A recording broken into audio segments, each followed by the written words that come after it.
Okay, so I'm going to show you how to do two things in this video, right? The first part of it's going to show how to do constraining in Maya, because some people still need to know how to do that. When it comes to port animations from one skeleton to another, and the other half of the video will show you how to do that, which is required to do a convert rig for the Call of Duty game. So I thought I'll show you both how to do both of them together. So there's already been, there's not that many videos online as to how constraining is done. No one really knows how to do it properly. From what I've seen, they're not really that great. Even the convert rigs people have shown in the past, they're they do work in the end, but they're not explained properly enough, thoroughly enough is what I meant. Usually they would show you how to do the view model only, and they won't show you how to do sounds or a world model and all this other stuff. So you don't really get much out of that, but I like to believe maybe they don't know what they're doing, but I'll show you how to do all that. So you do need to, well, before I say this part, this will show you how to do the whole thing. So this will show you how to do the view model, the world model for that, the packed variant for that weapon, custom sounds using the sound alias. I'll show you how to create a shelf icon for animations, so you can make it easier to export them in that. And the materials, I'll show you how to fix those as well, and I'll also show you how to fix the ADS problem and the hip positioning of the weapon that applies to Infinity Ward titles. That and the material fix don't apply to Black Ops weapons or assets, because they're just much easier to work with. The Infinity Ward assets just require a bit of extra work. So you do need Autodesk Maya 2020, at least that's what I'm using, and I recommend you use that one because at least this one has initial support for the GPU caching on the timeline. The old revisions don't have that, and they have compatibility issues with the plugins, and the newer versions also have other issues as well when it comes to exporting. So if you don't have a copy of Maya 2020 under your Autodesk account, I think if you had it at the time, I think it was about mid 2019, if you had it registered on your account, you should still have a license for it to download. But if you don't, then I'll just provide a link that you can use to download, because you can't get it anymore. And don't download any student LT copies and stuff like that, because they don't work with plugins, and you'll just be getting annoying prompts coming up that it's not a full version or whatever it is. And you'll need Photoshop as well, not for Black Ops though. So Photoshop is used for fixing the materials. Okay. For Black Ops, you're just going to use X and Convert, so you got it much easier if you're doing that. And I do suggest using Black Ops assets, but if you're doing this in Black Ops 1, but I'm showing you how to do a rig for World at War. So the same thing applies to Black Ops 1, except that one just has a Dual-Wield support on that game. But so yeah, so all you need now is you also need the game World at War and the game it's coming from. The cracked version of the game from where it's coming from won't work. You can alter the program to make it run, to make it work on that. So you've got World at War here installed. If you didn't get this one from Steam, then it's likely you won't have the files like DirectX and stuff, and the 2005 Service Pack 1 Redist 32-bit. That's required to run the mod tools, and the DirectX is required for the mod tools as well and the game. So you'll have a download for this one, so extract that into your World at War folder. And while that's going, you do need to get a set of view hands from the game it's coming from and to. So I've already done it, but I'll show you how to do that. So we're going to use a specific version here, 2317 of Greyhound, because the new versions don't have, well, they seem to have lost the ability to use GDTs, which you do need, and note tracks I think weren't included on animations, so therefore it's not of any use. So so make sure you got X models loaded. When you're doing animations and stuff later for weapons, you just need that. You don't need images and materials because they're automatically included with the model, but only if you need HUD images, I guess. So make sure you got export images with models, always, of course. Don't use global images folder, you'll probably find out why. And make sure you have SE model, that's the one we're using to merge. This is what we're using all the time, but we're also going to use this for Infinity Ward weapons because they're split into different parts and we have to merge them as well. And we're using that for the hands as well. For the weapons, I do suggest you use a Maya scene as well as a backup copy, because there are some times where the SE model will have an issue when it comes to importing the model into the scene, where it just won't load and it'll hang because I don't know, maybe the mesh, there's something wrong with it, maybe it's too complicated or something like that. So because we're only using the hands for now, we only need the SE model and we need the SE animations as well.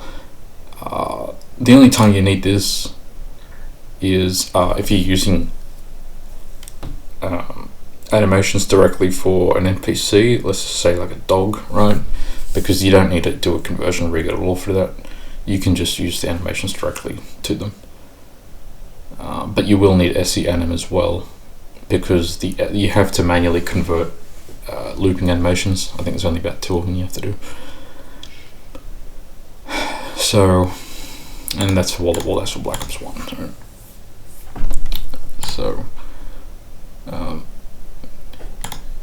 So like, I'll also explain this here now that I've remembered, is you do have, it's necessary to do a conversion rig from newer titles to the old one, because if you were to directly use the hands from that game and DirectX anims from that game, right, that's not going to work, because the old games don't know what these new bones are, like the clavicle or whatever else there is. You could remove those bones if you wanted to, but the animations will still require them. Even if you manage to get past that, I'll tell you now, it won't work, because the hands have, so they still have too many bones, and I'm trying to remember now. They have too many bones, and the mesh is not going to convert properly because it's too much. So that's it. And World at War is limited to 128 bones for the first person and third person as well, and the first person is already using 70 bones for the hands, so you're only limited to about 58 for the weapon. Third person, it's I think you only have maybe 15 bones or something, I can't remember. So the game works with Target and DDS. Don't use DDS because you'll probably have an error on the images saying that the format's not compatible or something like that. There are blending issues as well, and the color looks a lot more degraded. So the only option here you have is Tiger, because that converts down to a DDS equivalent of the file, but it looks how it should. It's just more fixed up, really. Don't use PNG because that doesn't work, and I wouldn't ever suggest using that because of how long it takes to load those into memory anyway. And then you got TIFF, which is usually for modern editors. but I still wouldn't suggest using TIFF because I noticed there's also other color issues that apply to that as well. So should always be using Tiger, I suppose, for everything. You want the WAV format because that's the only format that works, right? And if they're from another game, these sounds, you'll have to convert them to WAV in, it has to be stereo 16-bit. I think it has to be signed or unsigned. Maybe that part doesn't matter, but it's very specific. And you need a legacy GDT, meaning this is for World of War Black Ops 1. You don't need this for the view hands. You'll need this for the weapon. The GDT specifies, you know, the attributes for the materials and the models, animations, everything that's in there. Without a GDT, then, well, it's not going to be fun. So assuming you've already got them exported from the game, you want. So for me, I'm doing World War II to World at War, and the same. This applies to all the other titles as well. The reason why I'm showing a World War II version is because the material and the ADS fix for that. Not that it applies to Black Ops. So I've already done it here, but what I'll do is I'll name it old, right? Now these are the hands from the World War II game, that's from World at War, and the textures for the hands. So I'm just going to take those only, and I'll show you how to do the rig yourself. Yeah, I plugged in this new keyboard recently, and it's not easy. I can make a lot of spell errors in that. So. Okay. So those are the textures for the hands. I mean, you don't necessarily need them, but it's probably best you do. So we'll open up Maya.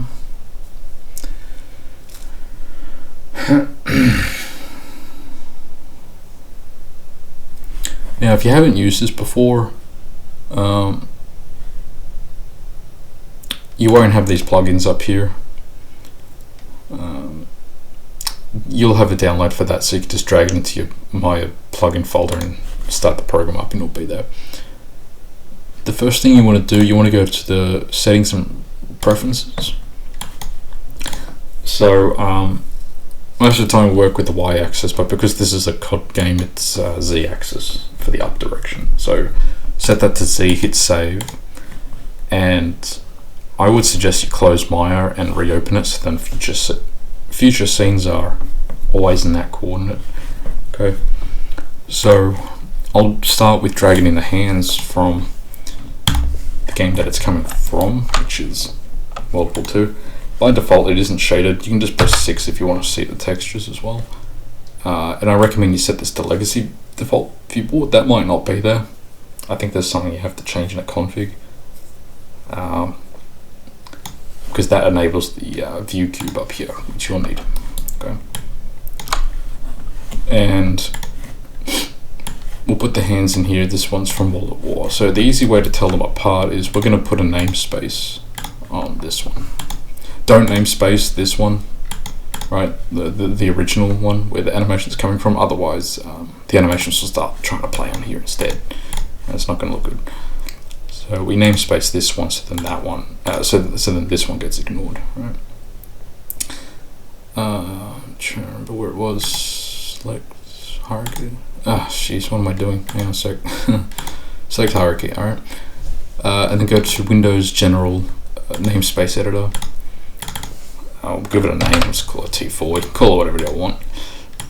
Okay. The only issue here in Maya 2020 is it doesn't namespace the whole hierarchy, only the entry bone one at a time. So if you wanted to cycle through all the bones, then just hit selected. That should be it. Okay. So I'll just collapse these. We'll create a camera as well. So I'll go create camera. We'll just name this one ADS. and we'll create another one called hip. I mean, I don't think you necessarily need the ADS one, as long as we got the first person view. But the ADS, at least you can see what it looks like when you're ADSing with a certain field of view. So you'll see the cameras here actually.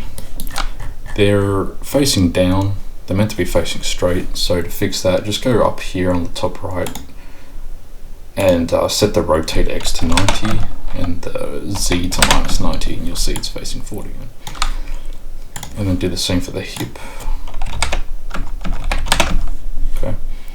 So sometimes the camera does that. So those are our little cameras there. Okay. This one's going to be moved forward a bit actually. If you go to attribute editor, so for ADS, we'll set the angle of view for 23.10, right? So you can see that one's a bit more ahead. And we'll set the hip one to 70. We'll just do that. Hopefully that's saved. Okay, so we have our cameras. And also when they're created as well, you can change the perspective. So by default, what we're in now is perspective. So this is, you know, you can pan it anywhere you want. If you clicked on hip, you'll go to the hip camera. You'll see your weapon here when we get to that, and the same with ADS when it's zoomed in. Okay.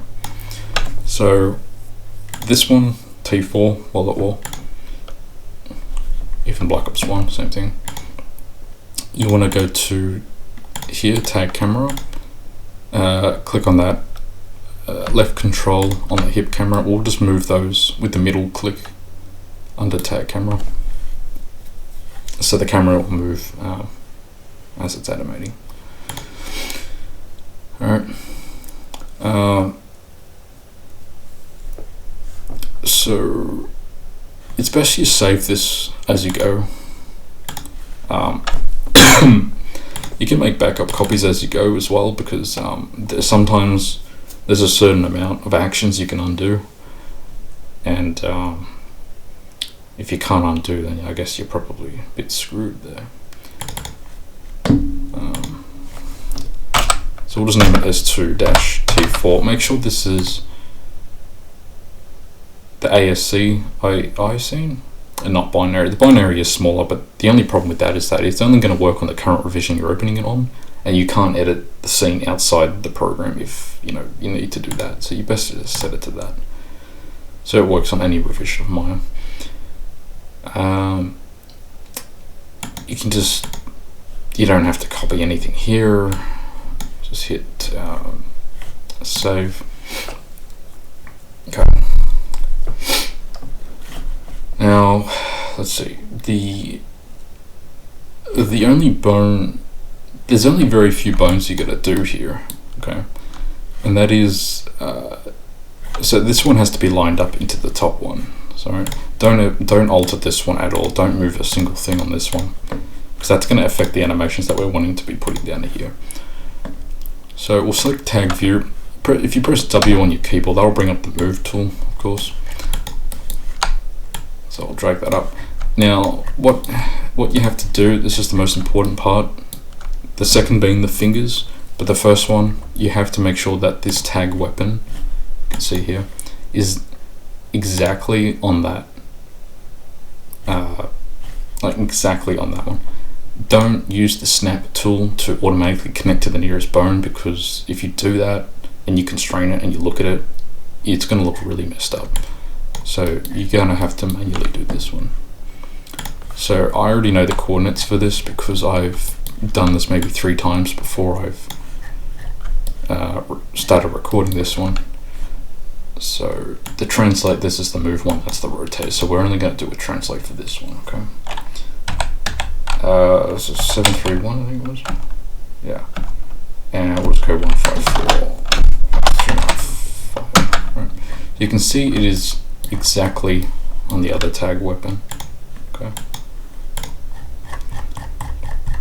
So that's how you start the rig. You always have to line that up exactly like that. Now we start using the rotate tool. You don't have to use the rotate tool here. I always do it through the attribute editor, which will come up here. So the only bones you need to rotate is the shoulder, the elbow, and the 5 fingers with 1 sub bone under that one.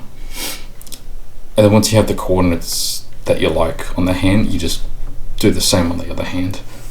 So we'll start with, so I do suggest that you rotate the elbow, as that also affects the wrist as well, and not directly rotate the wrist itself, because the game uses a wrist twist bone, and if you alter that, it'll look more, it won't look that normal compared to. The reason why I say do the elbows, because you don't necessarily, it doesn't necessarily matter what the elbow looks like and behind it, because you don't see that. So we'll go on tag shoulder LE, which is the left shoulder.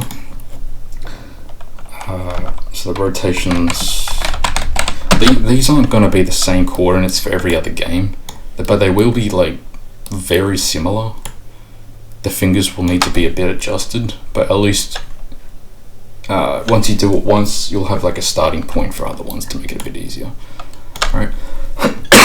Sorry. So that one, the elbow, so it's 15. Okay. So we want the hand to look like that. The bones are not going to look, you can't perfectly match the hands with the other one in most cases, because the length of the fingers or the elbow might be, or the forearm or whatever it is, might be a bit shorter or longer. So, and don't even scale the bones, don't do that to make it shorter or longer, don't do that. Okay.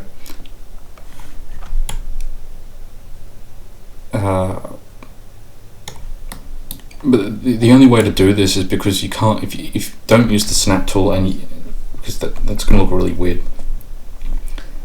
And if you're going to try and align it perfectly through the bones in wireframe, you know, that's not really going to work out, because like I said, some of the bones are shorter. So the only way to do this is to align them through the fingers, but at the same time, I'll show you in a second. So we're just going to skip the wrist. We start with the finger. I'll show you on this one what I'm talking about. There are multiple sub bones for the fingers, but usually the first 2 are the only ones you need to do. I'm just going to check if that one's correct. Yeah, see, so what I'm showing here is, you'll see that the bone is not exactly in line with the other one. We can't necessarily do that, and if you did move it, rotate it to make it in line with the other one, it won't actually look that normal. So the way to fix that is you got to align the fingers together so that tip of the finger is exactly the same as the other one. The reason for that is because that's the crucial part of this. Because in first person, whatever your character's holding, if that tip of the finger is constrained and it was a bit further up or a bit further down, you'll notice the fingers of the character will be going through something, or maybe not even reaching it at all. So yeah, if you want to make it look more identical, then make sure the tip of the finger is matching the other one. Anything else behind it, like this doesn't matter, okay?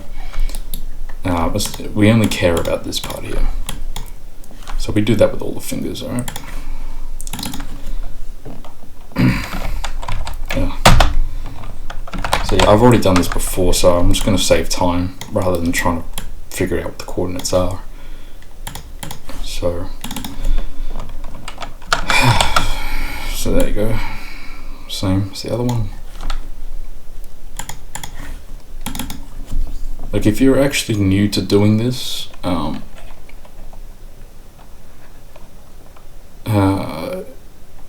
trying to figure out the best position the coordinates for the fingers and stuff, that it can take you it can probably take you a few hours to get the rig looking how you want it. But I'm saving a lot of time because I'm just kind of showing you how to do it. So that's 4 minus 2. Let's do 3. Yep. I'm gonna do the ring finger. 3 minus 1. Go down here.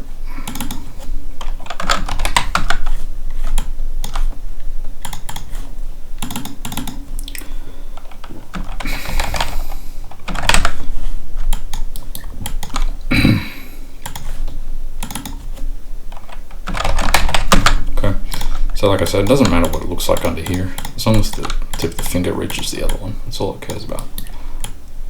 Okay. So we'll do the exact same coordinates on the other side. So you can collapse the shoulder, start with here again.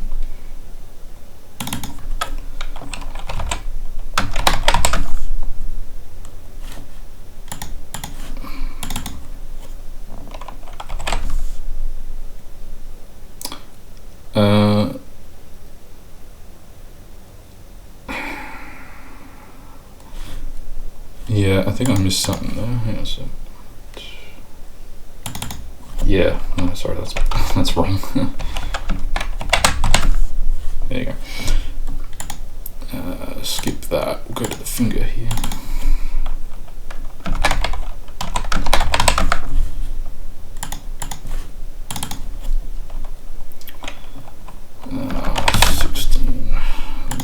Middle finger.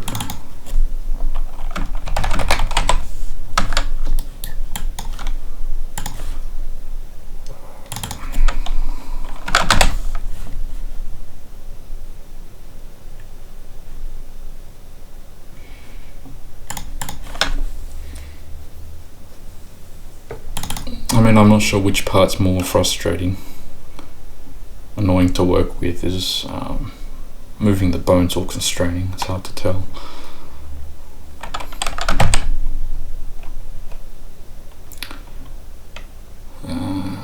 Let's see, -2.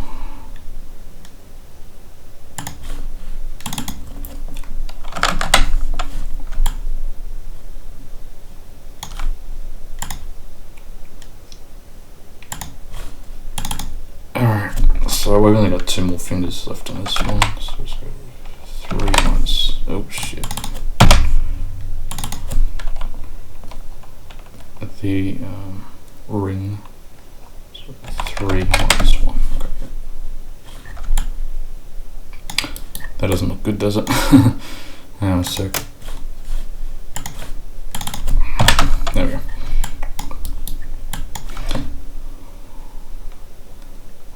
3 minus 1, and then this one's just -3. And then we'll do the thumb, which is -18.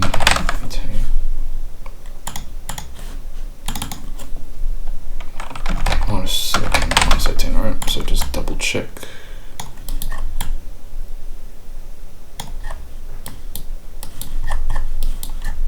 Okay, yeah. Alright, so that's all good. I think we have the camera in already, okay? So I'll just collapse the tree like that. It's the quickest way to do it. So I'll just save that scene. Yeah, hit save. So now we're going to constrain the bones, okay?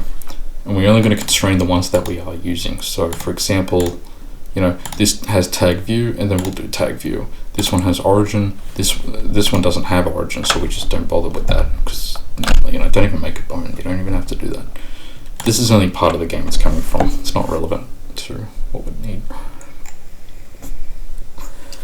So, okay, so the only bones we need to do, there's not actually that many bones we have to do. It's really only the ones that we rotated, I guess.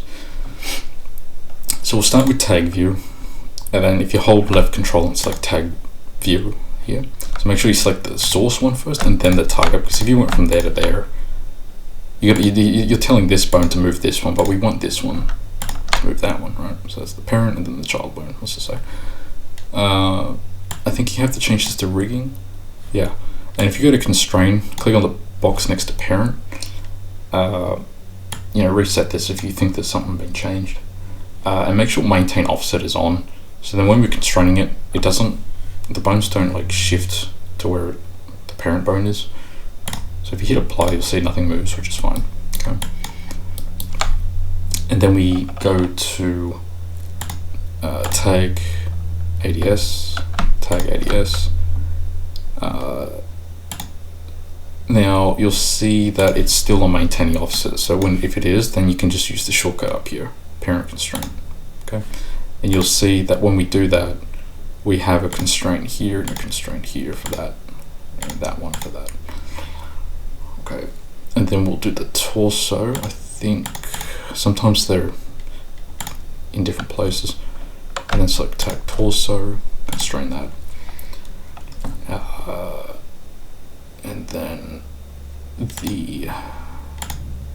so we need to find the shoulder, not the clavicle. Okay, make sure it's the shoulder, the left one, and the left shoulder.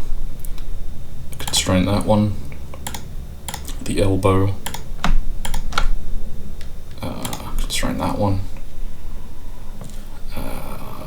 And the wrist, that one there. I know there is a wrist twisting bone present in both of them, but don't constrain them because it'll look probably the same, but even a bit worse than not doing it. So, and it's kind of like an internal thing with the game anyway. It's like this is nothing we need to worry about. So we've done the wrist. If you can't remember, then you'll just see this anyway, like meaning you've constrained it.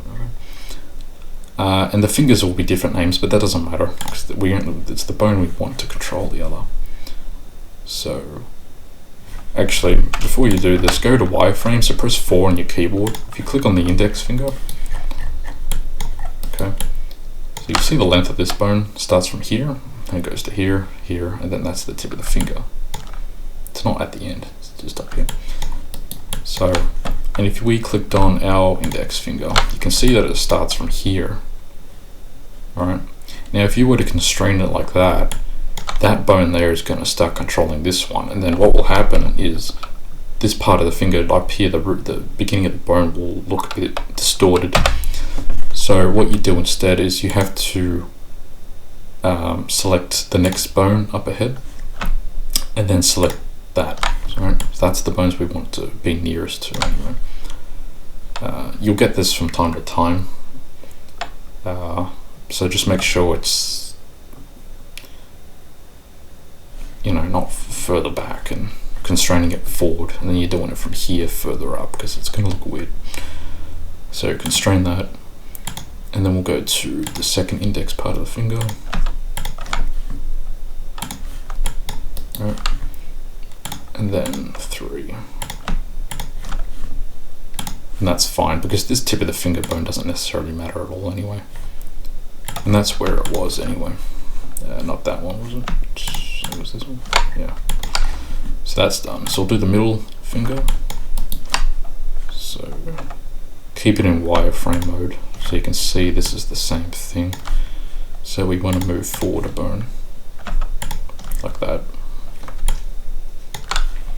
Constrain that. Go to the next one. And then the next one.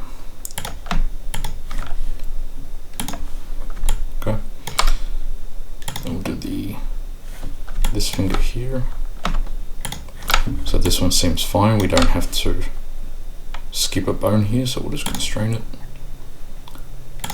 Okay, the next one.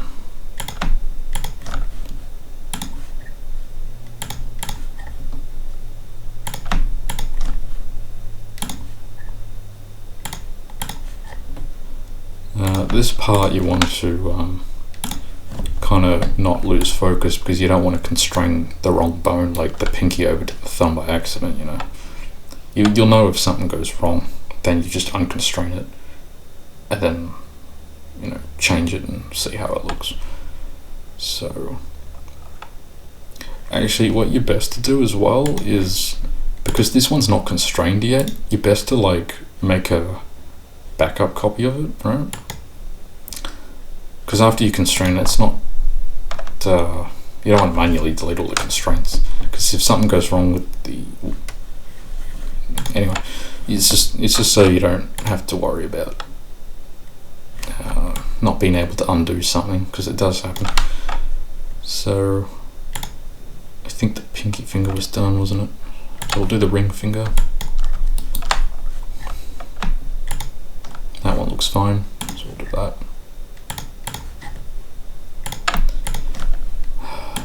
And the worst part about this is we have to do the other hand as well. But just remember, when you've done the rig, you don't have to do this every single time you want to port a weapon. You only got to do this once, and then all the weapons will just go through this. So this is the hardest part, or maybe not the hardest, but the longest annoying part you have to go through. So that's all constrained. Okay, and then we'll do the thumb. So we'll go here. Yeah, so that's fine. And then we'll go to the next one.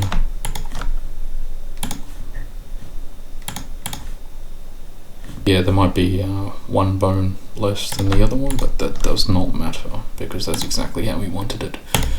Okay. Cool, so we've done that hand, now we're going to do the other one. So just collapse the whole thing, because we just want to go into the right shoulder. I don't think we did that one. No, because we did the left. So just go, go through all that.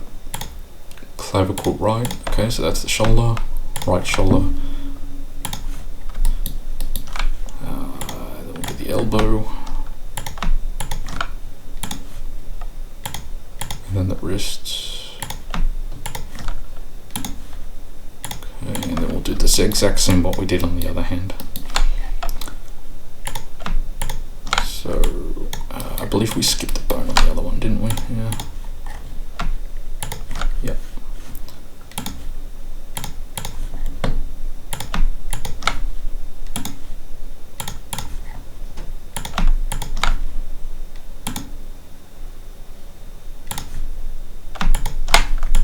Same thing, so we just skip that one and go up ahead like that.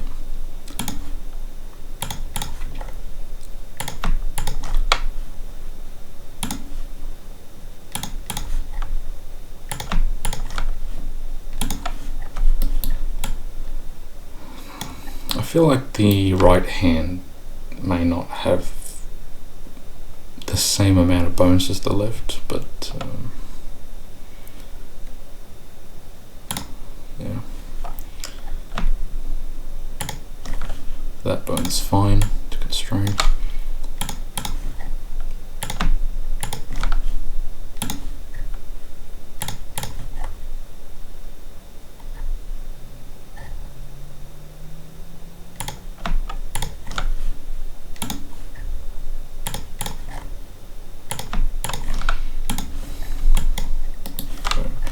So I've really got 2 more fingers to do now.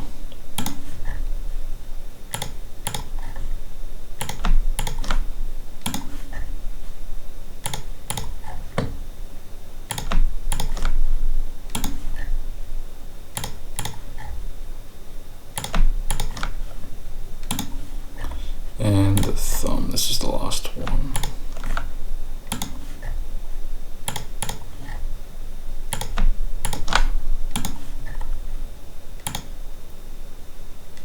I think I did that other one, didn't I?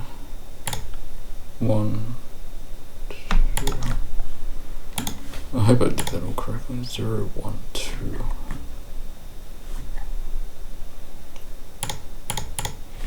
I hope I did that one right. Alright, so so now that we've maintained the offset for those bones, right, so I'm just going to do the same thing, just get rid of that. Now we want to constrain tag cam bone, which so cam bone is the camera bone, and tag weapon. So we're not maintaining offset for that. So I'll find cam bone, so that one there, and then that one.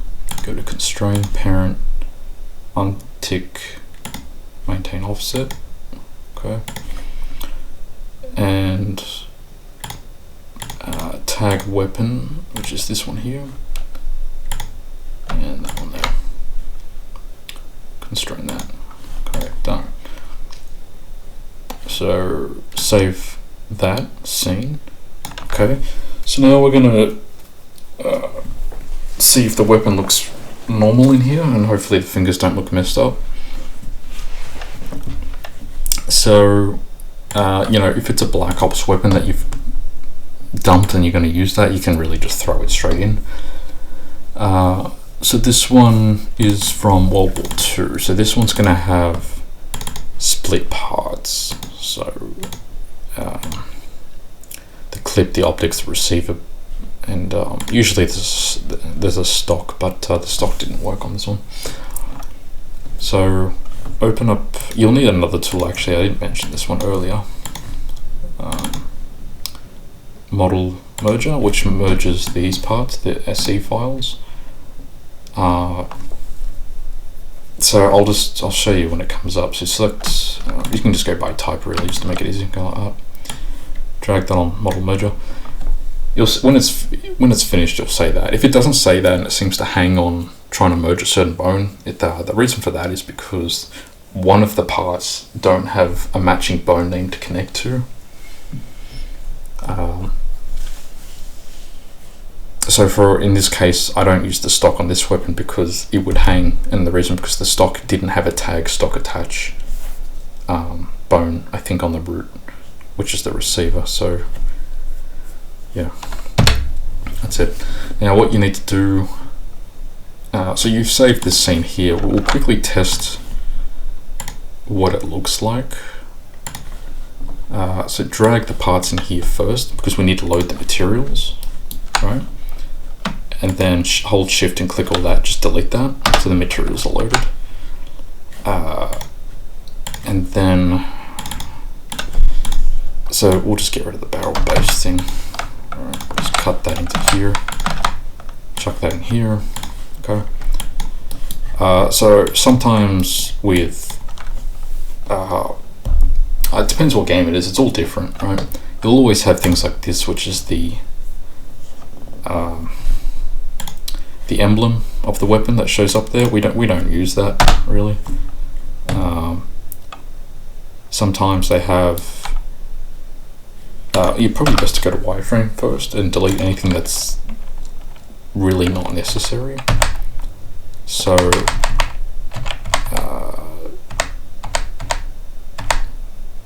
so what you'll see here is this weapon here actually has both mags in one. The regular, and so that's the regular mag, that's the bullet, that's the extended mag, and the bullet for that. So we can just delete those two. So that's what it looks like. I'll show you how to fix the materials later so it doesn't look like this, because that doesn't look good. Okay. I think it relies on specular or something like that, or occlusion. So I'll show you how to,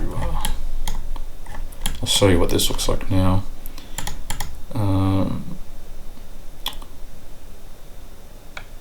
So let's see. So don't worry about this one here. You can hide, if you want, you can hide the bones and the hands from the rig where it's coming from. So you just go Control H and it's hidden. You can hide the bones for this one as well if you want. So that's all you have. So we'll drag J gun under tag weapon, right? Set the translates into 0. Okay. And if you go panels, perspective, hip, right? Now what we're going to do is we're going to import some animations and see if they look fine. So I've already dumped some to use for examples. I think that's the wrong folder, isn't it? Yeah. So we'll do like reload empty. You can drag and drop the SE anims into the scene, but it's best to import them, because if you drag them from a folder into the scene, usually you'll create blank frames at the end or something like that. Whereas importing it properly respects the length of the animation. So you can see here, looks fine to me, I guess. Alright, so we'll just change it back to perspective so you can actually see what the fingers look like, which is pretty good. So you can see that the fingers are not even going through the weapon at all. It's exactly, it's holding it basically perfectly, as you can see. So you can watch the fingers as they animate.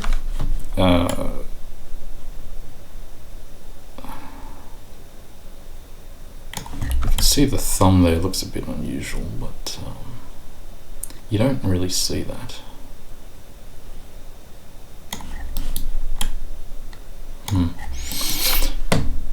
But like I said, it won't look 100% identical, but you can at least make it look how it should.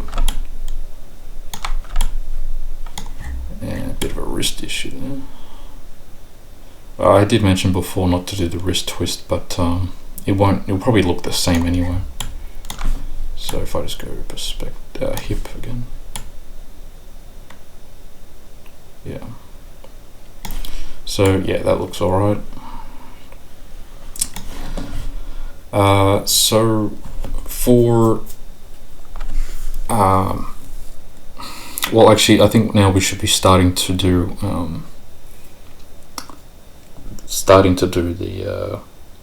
the view model now, before we start doing animations.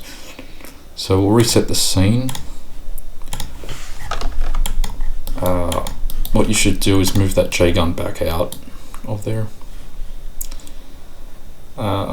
So yeah, like hang on a sec. Oh, that should be further down there. Just delete that, really. We'll just start it again. So we'll drag the MP40 in. Okay.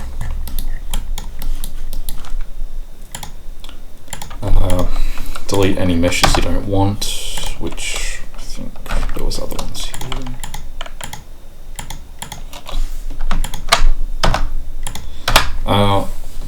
Now, World at War does have a certain surface limit. I still don't understand exactly what it means. Probably there's a certain amount of meshes that can be used before you hit a 32 limit. Normally, I mean, the way to get around that is, if that comes up in the asset converter, you just go through and just delete what you think is like really not needed. Like some things you can sacrifice. For example, you know, if it comes up 32 surfaces, and the only thing really you can delete here would be the strap, right? Because everything else you need, really. So for first person, it has to always be called J-gun. If it did come in as tag weapon, then just rename it to J-gun. And so that's the mandatory bone needed. There are two other bones that you need, which is tag flash, which only this game, from what I've seen, doesn't have it, and I'm not sure how it works without it. So tag flash is always up here, but this is actually called tag silencer, so we'll just call it tag flash. Okay. If you're doing this from Black Ops and stuff, you already have the names tag flash and stuff. It's only this game, for example, it doesn't seem to have it, but at least I can show you how to do this. And you also need tag brass, which so the flash is used for the muzzle flash when you're shooting in first and third person, and you also need tag brass, which is the shells coming out of here. But this one doesn't have it, so I'll show you how to create a bone for that, because there's no Yeah, okay, so we'll just create a bone here for this. So if you click on not locator, create joint, okay?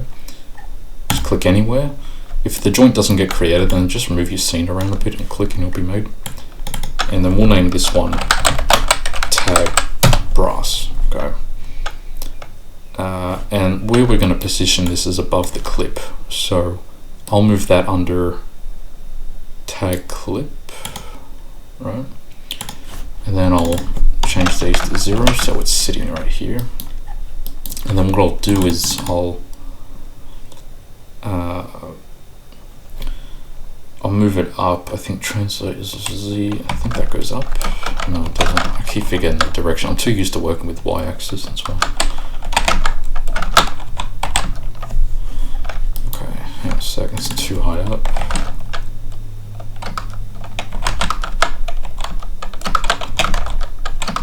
Is it -2? Yeah, okay. So we'll just change that to like -3 or something.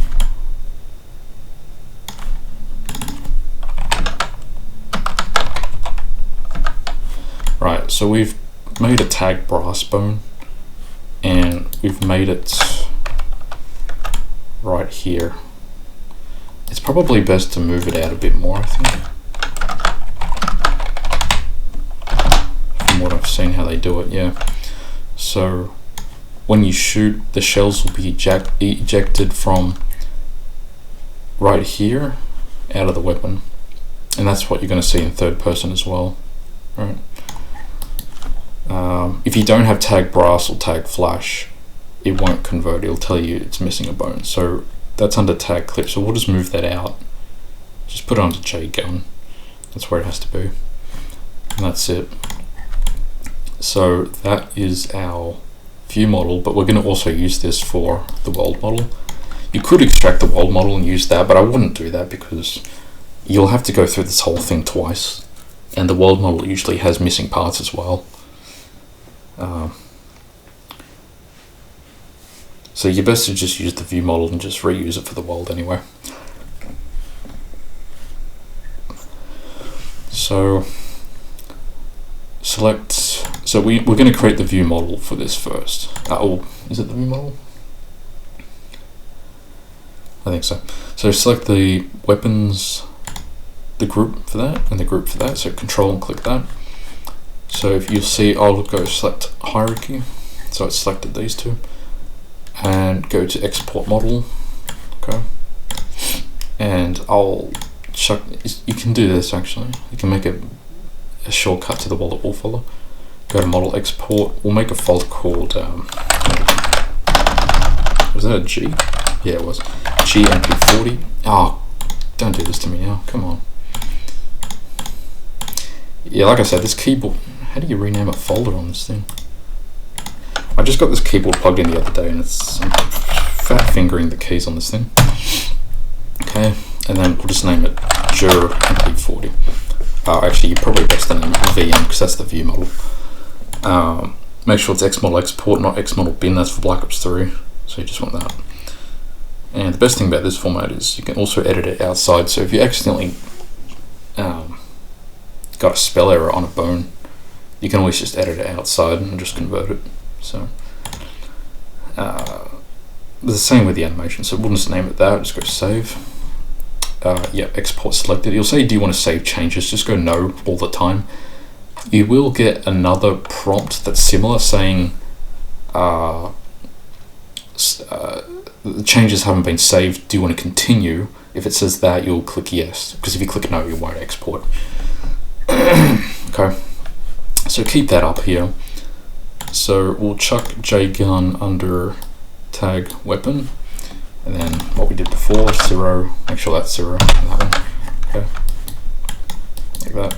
Now, people seem to make this mistake where, so for this part you only have to select the group of the bones here and go select hierarchy. I have seen people select a mesh with it, which I'm not sure why they do that, because it's only used as a skeletal bind pose. So it only requires the skeletal data. So make sure you only select the hierarchy of the hands, which includes the weapon, right? And we'll just name it BP_G. So that's the bind pose, right? save changes, no. So you'll see, I'll go here. So that's the weapon file, right? With all the mesh and the skeletal data, and that's just the bind post with the skeletal data. So it's only going to be that size, right? So now what we do here is we start doing the animations. Now what I'll do, I'll show you how to create a shelf icon as well. So you can drag them in, the animations, but I mentioned before, don't do that because you'll cause extra frames to come up here, and you don't want that. So what I'll do is I'll go to here, and what I'll do is I'll pin that as well, like that, MP40. So what I'll show you here is for Black Ops weapons, you can just throw in the ADS, and I'm trying to remember which bones they were. Yeah, for ADS you only have to select, I think, tag view, and torso, I think it was. But for this one, this is World War II, I think you have to select tag and bone as well to fix the ADS problem.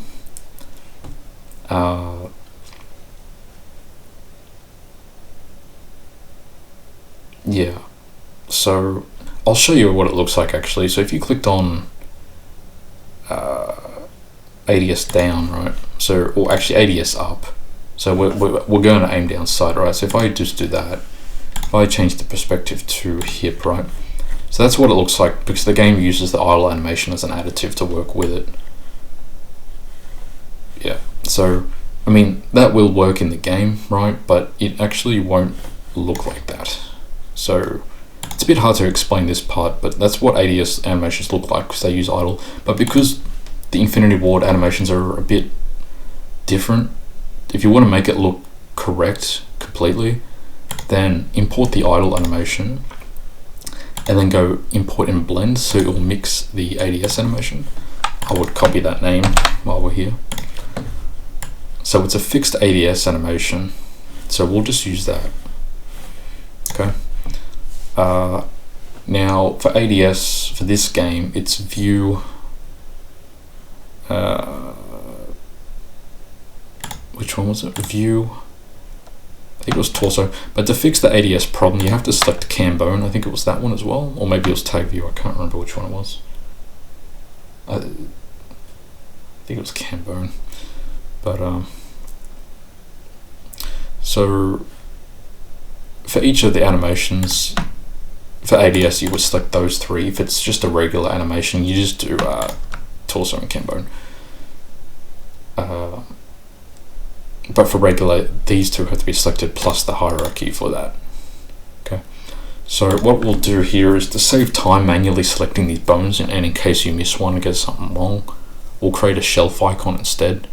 So we'll probably keep this under rigging, so we can add them here under rigging. So we'll go to, if I can remember where it was, the shelf editor. Okay. So it's under rigging. Okay, so what we'll do is create another shelf thing. We'll just move this one down here. We'll just move it towards the end. Okay, we'll name this one. We'll just name it World War II ADS, right?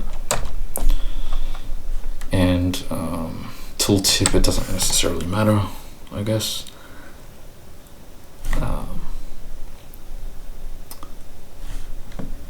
Now you can add an icon to it. I already have made icons before. I think I saved them in here. Yeah, so I just used Photoshop and I just added that on top of it, ADS. So I'm able to use these two. So I'll just copy those two to save time doing this. Go to the Maya folder, 2020, I think it's preferences, icons, chuck them in here. So this one's the ADS, so I'll target, okay, here we go, ADS, right? So you can see up here, that's the little button there. So that won't do anything yet. I think save. Now if I right click that and go edit, okay, so we want to give it a command, right? So I'll use the MEL language, which is the standard language for Maya when it comes to commands to select bones or manipulate the scene, anything like that. You can use Python as well, but I usually have issues with Python, and I'm not experienced with Python. So I just use MEL. I find it a lot more easier as well. So for the ADS bones, we're going to select, so if we click the button, we wanted to select the ADS bones only, the bones used for ADS. So what we'll do is, so select, and then, so we're going to add the bone into the selection, T4. So was it tag view? I think I mentioned tag view, right?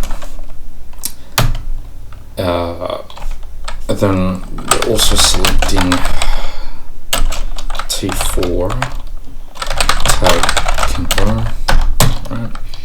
And it was also tag torso. So what I'll do is I'll just copy that to save time.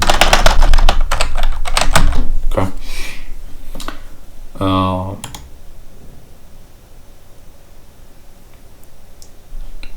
Yeah, so if you close that, it should be saved, I think. Hopefully I've done that correctly. So if I clicked on that, yeah, okay, so if you click on that, now it selects the bones that we want to export for ADS, right? Actually, what you're better off doing, actually, in case you had, because we're making a second one, and if we told that to click on that and then we clicked on the other one, I think it's gonna keep that one of the I think that bone's gonna remain selected. See, what you're probably best to do is like clear any selection that's currently in the scene. So then that way, when we click the button, anything that's currently selected will be cleared, and then you'll start to target those bones. So I'll copy that because I think it's doesn't seem to let me copy it for some reason. So we'll go back to the shelf editor here. Make another one called hip, doesn't matter. We'll use the image here. Hit save. Edit that. Make sure it's in MEL.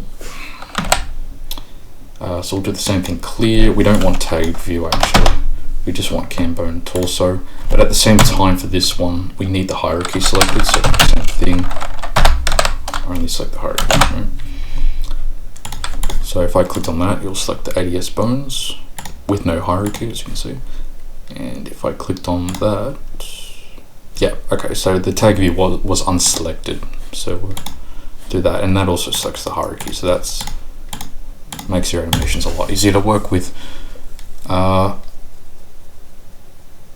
don't think I exported the animation yet. So for the ADS, we'll just import idle, same as before, just go import and blend, ADS down, I'll copy that, okay, looks like that, okay, and then go export XAnim, grab frames, grab notes, which are the note tracks, and every time you import a new animation to export, make sure you redo grab frames because the frame count will be different. And also clear the notes and then grab them again, because you don't want all the note tracks to be stacking up. And then you can only have, I think, 20 note tracks per weapon file. I'm not sure if the animation itself is limited to 20, but for the quality, just leave that as 0. The frames have to be 30.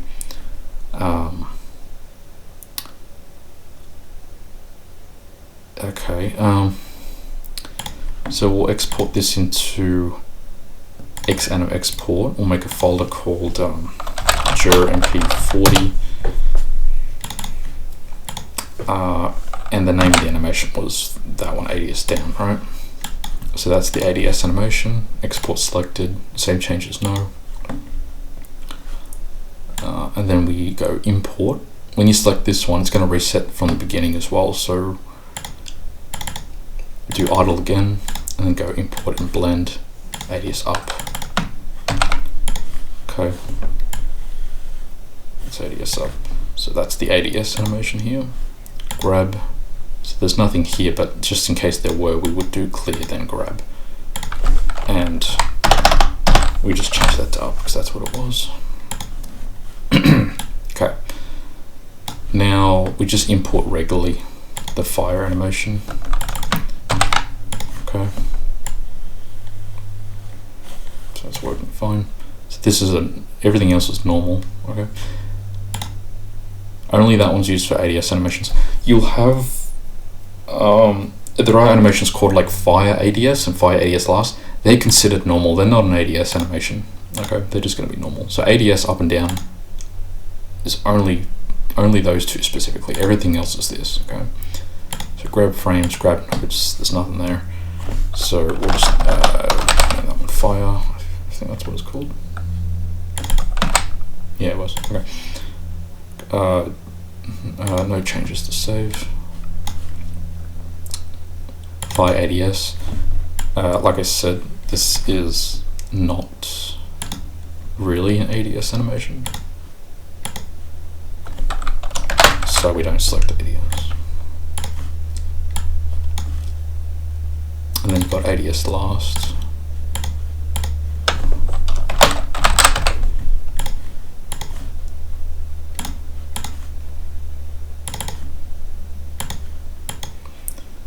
The only time you'll see no tracks is when it comes to sprinting and reloading and taking out first phrase, those ones.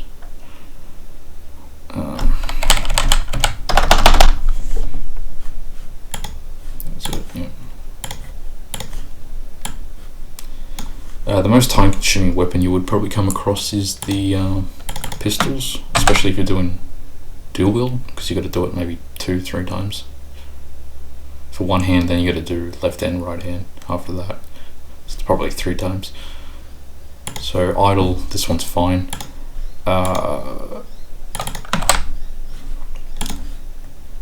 Now, this one has a working idle animation. In, I think typically the recent games like Black Ops and stuff like that, sometimes they have an idle animation, sometimes they don't. And if they do, those idles don't work. So if that's the case, you are best to create your own idle animation, and I'll quickly show you how to do that, because you will encounter this. So for idle, if you need one, right, import the reload. Okay, you can just use the very first frame, or you can use the very last frame. It doesn't necessarily matter because they are the exact same. Okay, so we'll go from frame 0 to 0. So 0 is the first frame, and that's it. We don't want any additional frames. If I went 0, 1, that's 2 frames. But if you just want one frame or 2, well, actually we want 1 specifically because this one is not the same. So we just want 0, 0. We don't want nodes. And then you would just click that and name it idle, and that would be your idle animation, just like this. There's also another thing as well, is some weapons, like the pistol, when they are empty, they usually have the slider backwards on the weapon. So that way, so you would want to create an idle empty for that one. So you would import reload empty, and you see this little thing here. Except let's just say that was on top of here. The slider for the pistol would be backwards, and then we would just export the first frame of that, and that would be your idle. So that's how easy it is to do that. I do have the inspect animation here. I haven't actually got it to work in World at War, but I have it working in Black Ops 1. But normally this is binded under the night vision goggles animation. But I might upload that script as well, and you can probably get it working in World at War. And it does work because I've done it in Black Ops 1. So we'll do the pull out animation. Grab that, so you'll see these don't really matter. The game usually has its own generic sounds for taking out a weapon. You may not even need these, but you're probably just best to grab them anyway. Because, you know. Okay. So yeah, that's the pull-out animation. Okay. Yeah, that's it. And then do first. So make sure you go clear, grab. So you can see that's a note track. It's on frame 13. So you can see on 13, that's when the sound will play. So I'll show you how to create a sound alias for that one. So that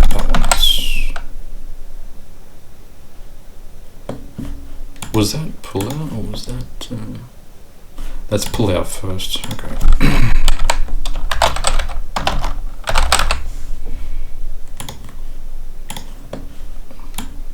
So you can see they're exporting very quick because you can see there's a blue line down here. This is the GPU caching the animation. So when it comes to exporting, it's already pre-cached the whole animation ready to export. So it ends up being like really quick. In the old versions of Maya, it used to take a long time. Like you would do like 1 frame a second. Really, it was pretty painful back then. So do the quick one. Just go clear, grab.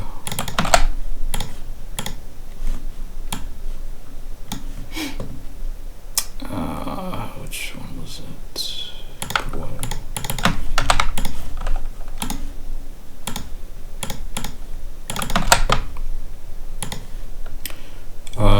Some weapons in, I think, Black Ops may have additional meshes on the weapon that you may not be able to remove. And the way to get around that is you have to you would select the mesh that is affected. Let's just say there was something attached to it, like a foregrip that you couldn't get off. You would go to modeling, mesh, separate, and the mesh would split into another group with like thousands of triangles split, and then you just remove the triangles you don't want, or whatever the part that is, and then you would select the group and combine it back. In Black Ops 1, or actually, sorry, this game World at War doesn't have any limits to the amount of triangles on a mesh. In Black Ops 1 there is, I think it's 16384. Well, it's actually 16383, but that's what it is. That was enforced to help with performance reasons, but I haven't seen any issues with it when you don't do that.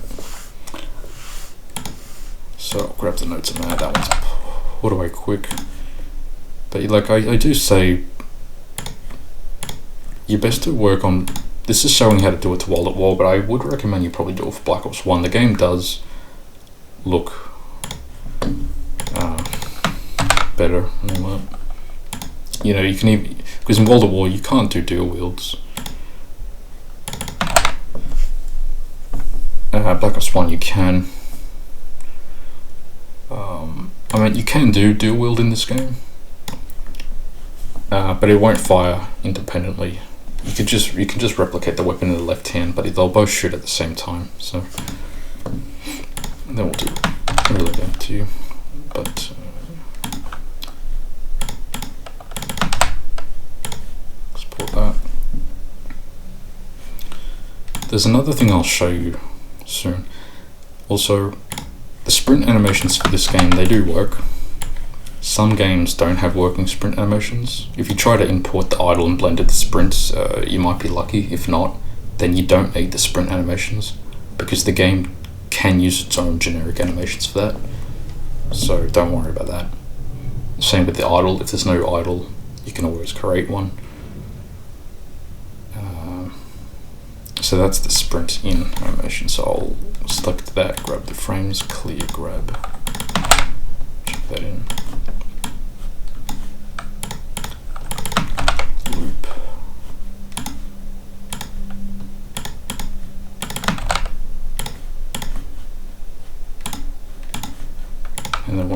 out.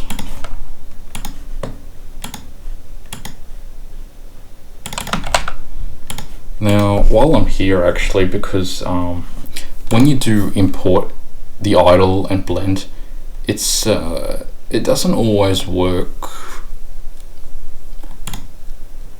So I'm trying to remember something.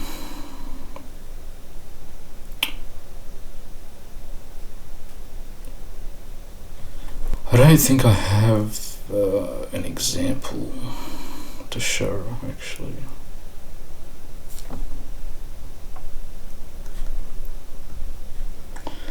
Yeah.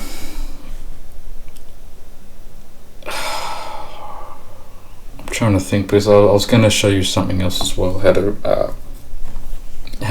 do additive animations without using layers, actually. I might be able to just kind of show you how it works. I'll just open up another scene and show you what I'm talking about. Where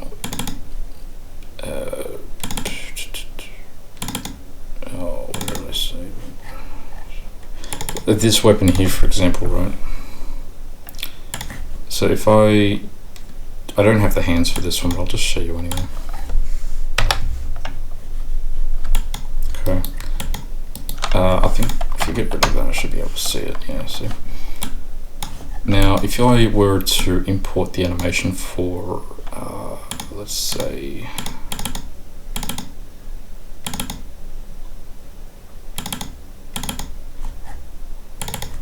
for idle, I think.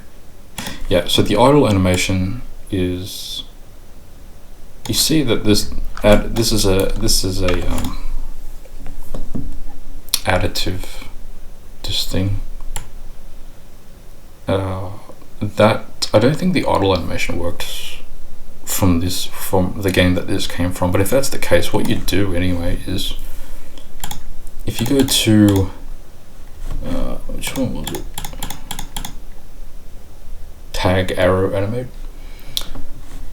You can see the red lines. That means that something's being animated, right? So sometimes you'll have an idle animation, but like this one will be separate. It's not being animated. So normally what you would do is you would select that bone if you were doing this weapon and export that right to your desktop, and then if you were to import the idle and then blend that exported animation, then the idle will have this thing working. It's kind of another way to get around additives. I hope I explained that properly. I mean, I was meant to have the hands for this game to make it so I can show you what I mean, but anyway, that was just something I was trying to help do there. So okay, so we've done the animations on here, so now we need to move on to the what do you call it? The oh yeah, actually that's what I was going to say. So if you go to the bin folder, add the launcher. Is it send to? Oh, here we go, pin to taskbar. Make sure that is set as to run as an administrator. Only this application has to be run as an admin. You don't have to do it to the other ones, because if you run this one as admin, every other process run under it will be run under that privilege. So if you get an error opening this or something like that, like even Asset Manager, it means that you don't have that installed. Okay, so I have a GDT file, which I'll show you what that is, because you need that. So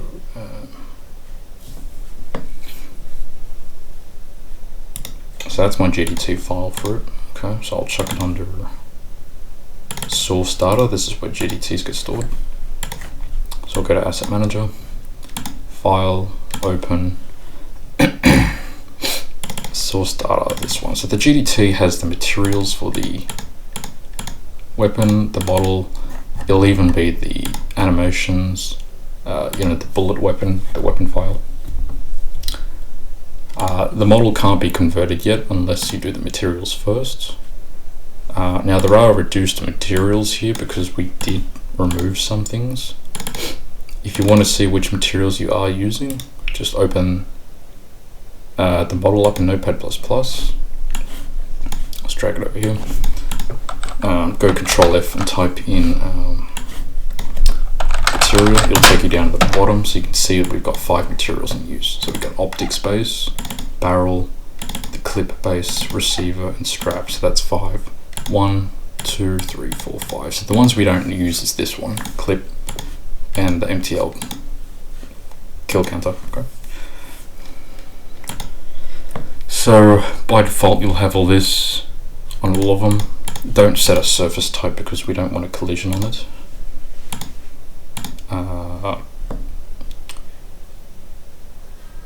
So where was it? Model export. So this one, what I'll do, so was it 38A62? I'll just copy that because we only need to get the path for it. Actually, we didn't even copy the images to the folder, did we? Model export. Okay, so we just don't have the images. That's because I didn't copy them. That's fine.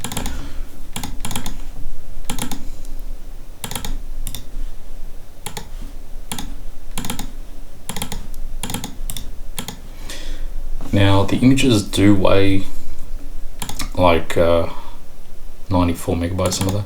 Don't worry about that. It's going to end up coming down to like 3 megabyte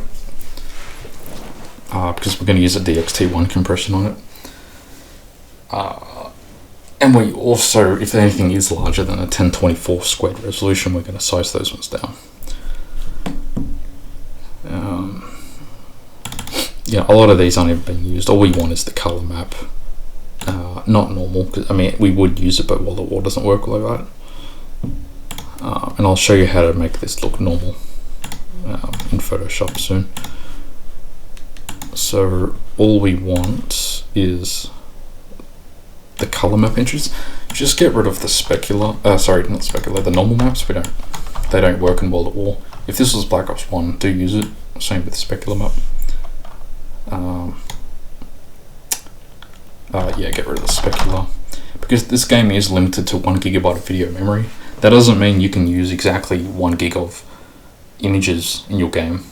You're probably only up to, I mean, I can't give you an exact figure. It's hard to determine. Like you can't, like the higher the resolution you play on the game, the more video memory is being used, and the amount extra that gets used, I don't know how it's determined, if it's just really by the raw resolution or what's loaded in memory. But I would say if you're doing weapons and or a map together, I would say make sure the images are not larger than in total 500 megabyte at least. Because what happens is if you're using too much images, well not too much, but if the size gets, you know, pretty large, and then you load your map, what will happen is a lot of the models in the game will start stretching all over the screen. You can't see, so that's when you know then you've hit the memory limit. So you always want to set this to DXT1. I think there are other exceptions for these too. You can leave it on auto. I believe it still uses DXT1, but we don't want to use automatic things. So this one's named 38A62.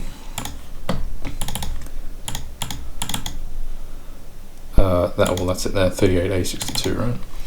Now to make it easy, I'm just going to copy the path here, go to here, and then just paste that there. Set it to DXT1, get rid of that, and get rid of that.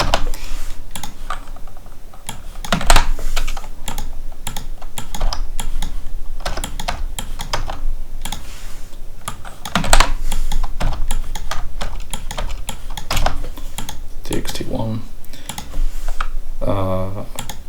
When it's some weapons might have, you know, those wonder weapons in the games. They have kind of unique materials to it, like glass or plastic. If that's the case, you would want to set the blending function to blend. you'll have to test which one works so the glass is transparent so you can see through it. So those are all set. We'll just delete these because we only have a view model. I'll show you how to do the world model shortly. So that's the view model. Just hit save. If you convert that, it's going to come up in error. That's because you haven't got the materials done yet. Make sure, so you can see current Fs at F10. Don't do all assets because it's not going to do just these. It's going to do the whole game. So you'll have to do one at a time using F10 on your keyboard. And then you just press any key to continue.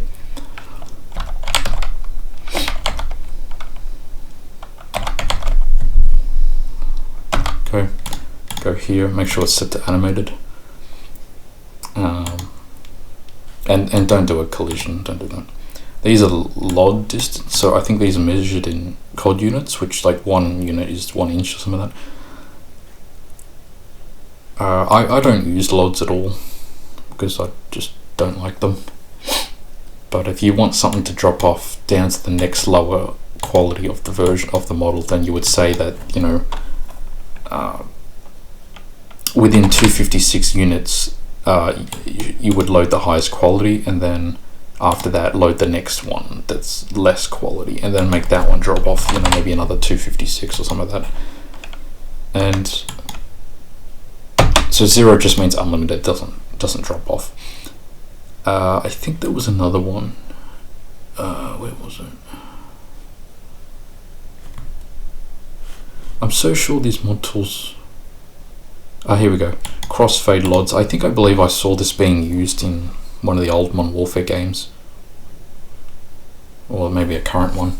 So crossfade just means if you're seeing something that's high quality mesh in front of you, and then you walked back a certain distance, you'd see it quickly look, you know, worse, right? Crossfade is, it kind of fades between the transition of those LODs. It's probably good to use that, but we're not using LODs anyway. I can't remember if I converted this, but I'll do it again because I'm going to show you something here as well. So this warning here, don't worry about that. You'll get this a lot.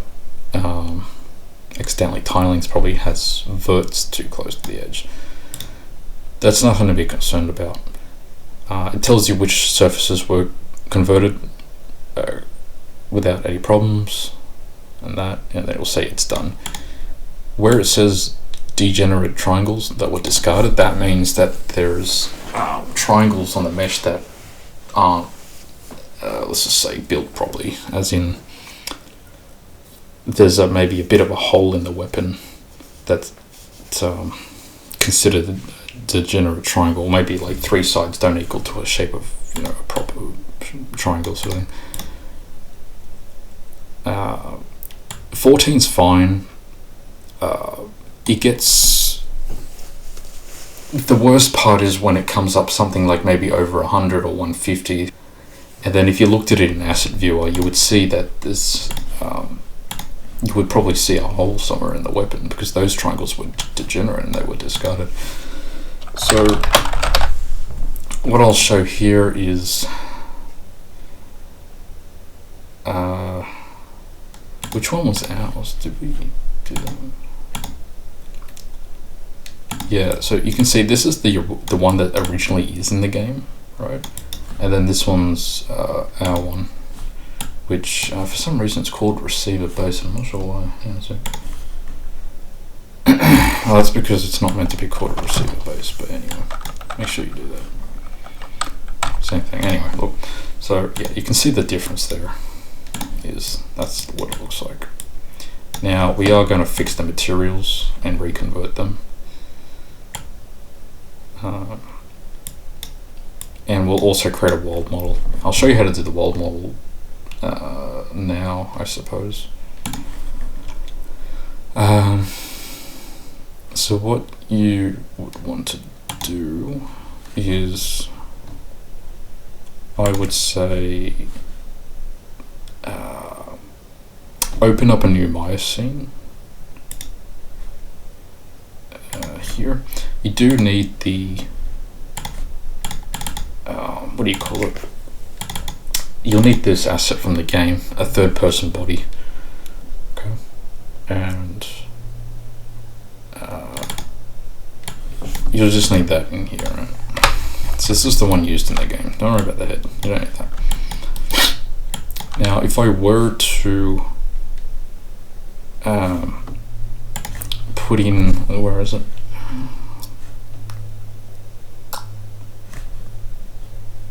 I got so much shit on this hard drive, I'm just trying to figure where I'm putting it.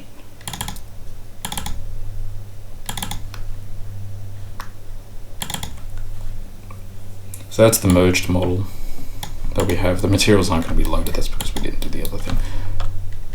So this one would be called tag weapon, but we're not exporting it from here just yet.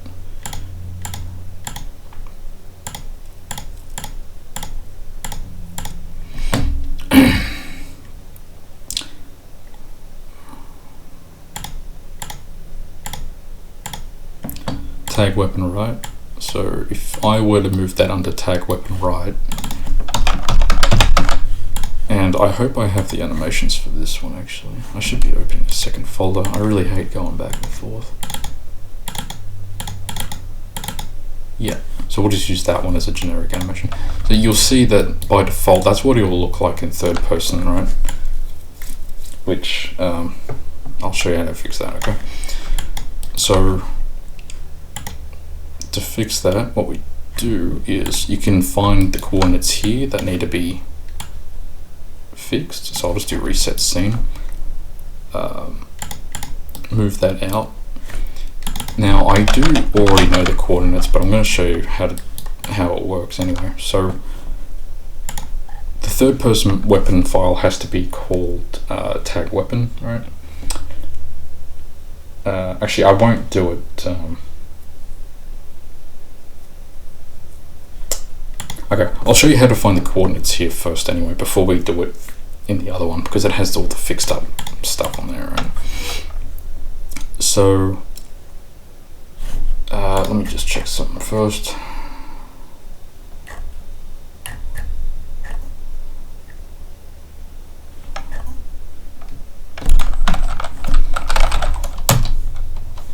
So what you want to do is you want to create a bone, call this one up here, I think it is. Create joint, click anywhere. Now this one would be called, you can call it whatever you want, like tag weapon 2. I wouldn't name it 1 because it is used in Black Ops 1, so just use 2, or you can call it whatever you want. Tag weapon 2. This one will be called tag weapon because that's going to be the primary bone, right? I'll move that to 0, which is right there. So, and so actually what I probably should have showed you there actually,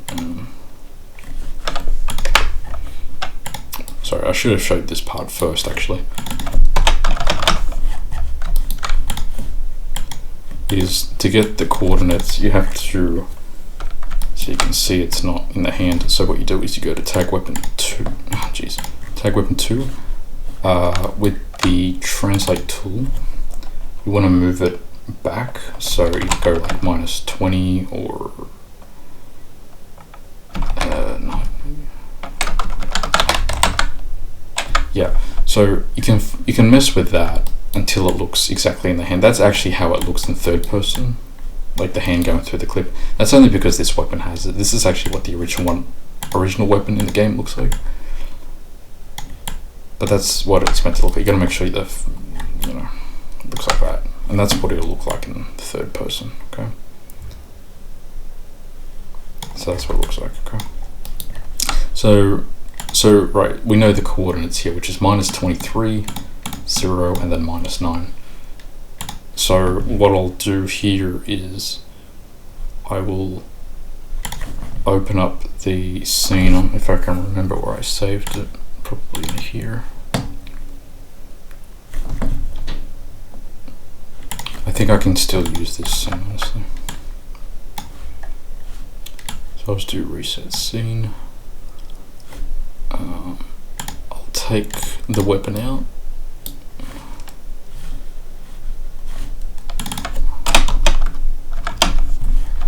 Okay, cool. Yeah, we can do it from here. Okay, so make sure that's called tag weapon.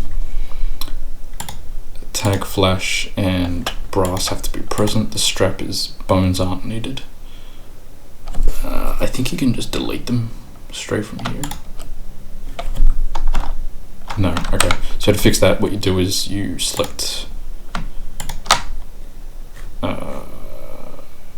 I think we'll just do select hierarchy for this part, and just go skin unbind, and then we'll delete everything that we don't need, because we only want that one, and that one. Okay.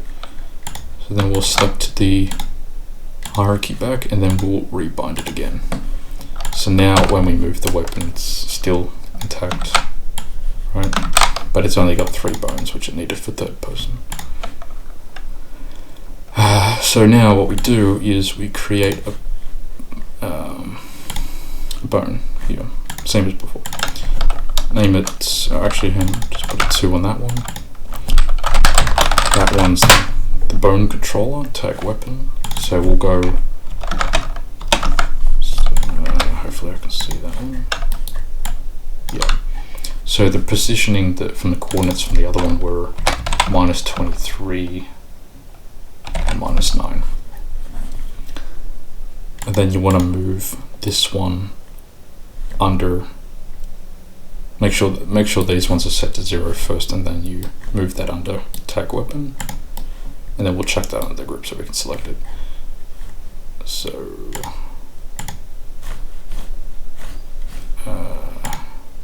don't know why those ones are different numbers.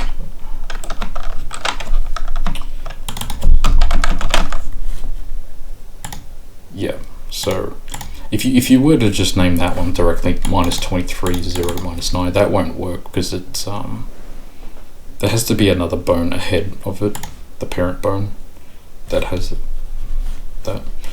So you can see that's what it'll look like from that. And I can show you it in the game as well. So what you do here is, let's see, same as before, you select that, select hierarchy, export the model. We'll just go WM, that's the world model, export selected, save changes no. And a better way to look at this is, I'll just copy that one, I'll name it WM, change that to WM, save that. Okay, so I'll look in the asset viewer.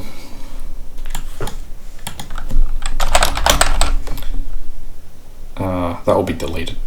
You can delete that out of your X model thing. So I'm just going to show you. So that's the first person version, and then the world model should be moved further back. Maybe I've done something wrong there.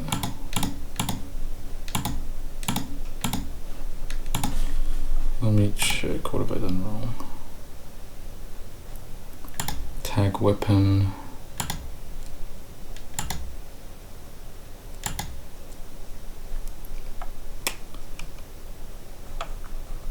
Yeah, it should be tag weapon. Oh, I know. I think I know what I've done wrong. Hang on a sec. Oh no, it's still using that one, isn't it?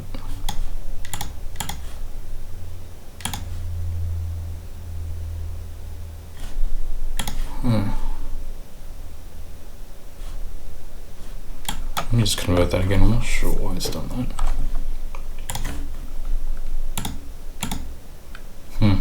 It should be moved further down here so you know it works as a world model, but for some strange reason. Let me just check something over here.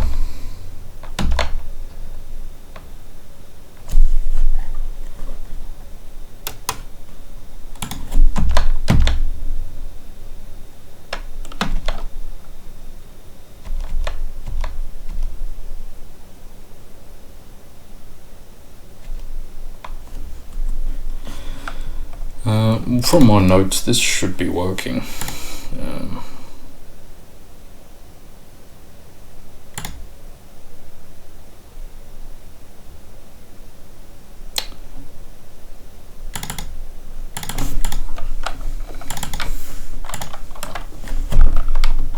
Unless that one has to be named the other way around, I'm not entirely sure, but it should be working.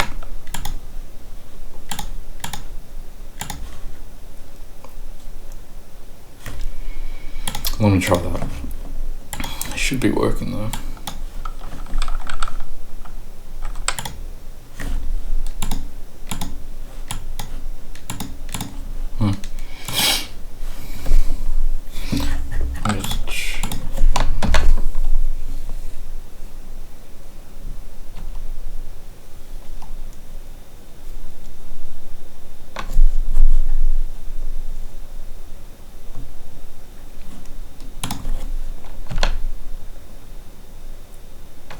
Okay, hang on a sec.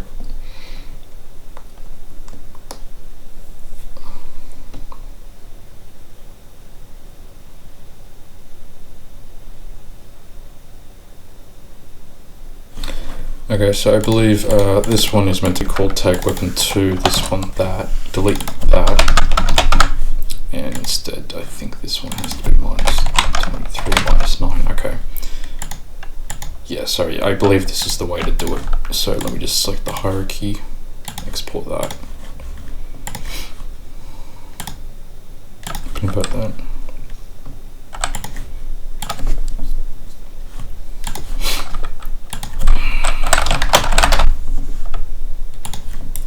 So the first person, right, okay, there we go. Sorry to keep you holding there, but yeah, that's, so you know this will work in third person because that's the coordinates we moved it to. So I've written this all down and I've done it all correctly, but I always seem to make a mistake, but at least we got through that one, okay. So now we will do the animations for it. So we'll just go new entry. Now for the animations, just go to where you exported them to. So we'll go to Xanim export. Let me just try and move this over here. New entry, and this is called, I think sometimes you can't copy paste. It does work. Alright. So for all the animations, they have to be relative, and they don't use bones either. And the only time we use looping is for sprint loop or idle, just those two.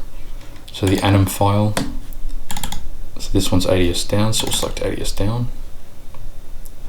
It's not loading because my hard drive is spinning up. Okay. Model file, this one is the the bind pose, so it should only be that small. That's the reference pose. We're not using it as a separate node track file because we have the node tracks in the animation file itself. I wouldn't mess with this because I don't understand that. So I think it tries to do compression on the animation by deleting frames that are too similar or something like that, but you don't need to do that. So we'll copy that, name it ADS up, and now you just change the animation only. Copy that. Sorry, let's change this to fire. Copy it again.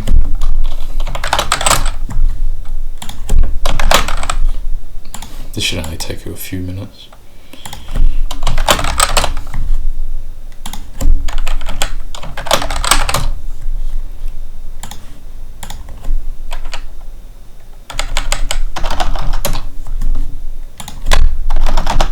Let's check if I've done these correctly. Alright, copy that one. Idle, make sure you click on looping for this one. And what I suggest is to avoid any problems, is just select another one that isn't marked as looping, so you don't accidentally have it on loop on the rest of them.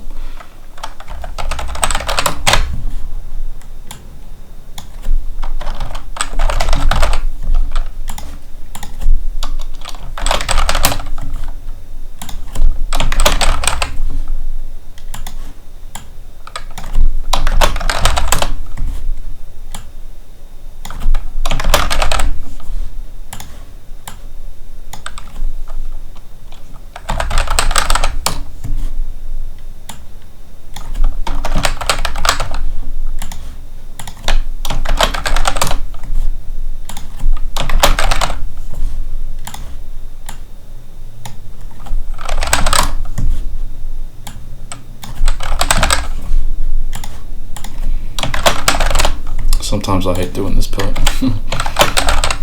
So we got that one. And if you don't have sprint animations, it's fine, because the game will use its own, but we do have some sprints we want to use.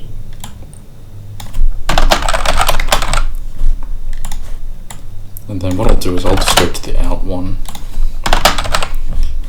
and then I'll do loop blast, and then I select that one. Okay. Right, so that's all of them. You can go through and check they're all correct.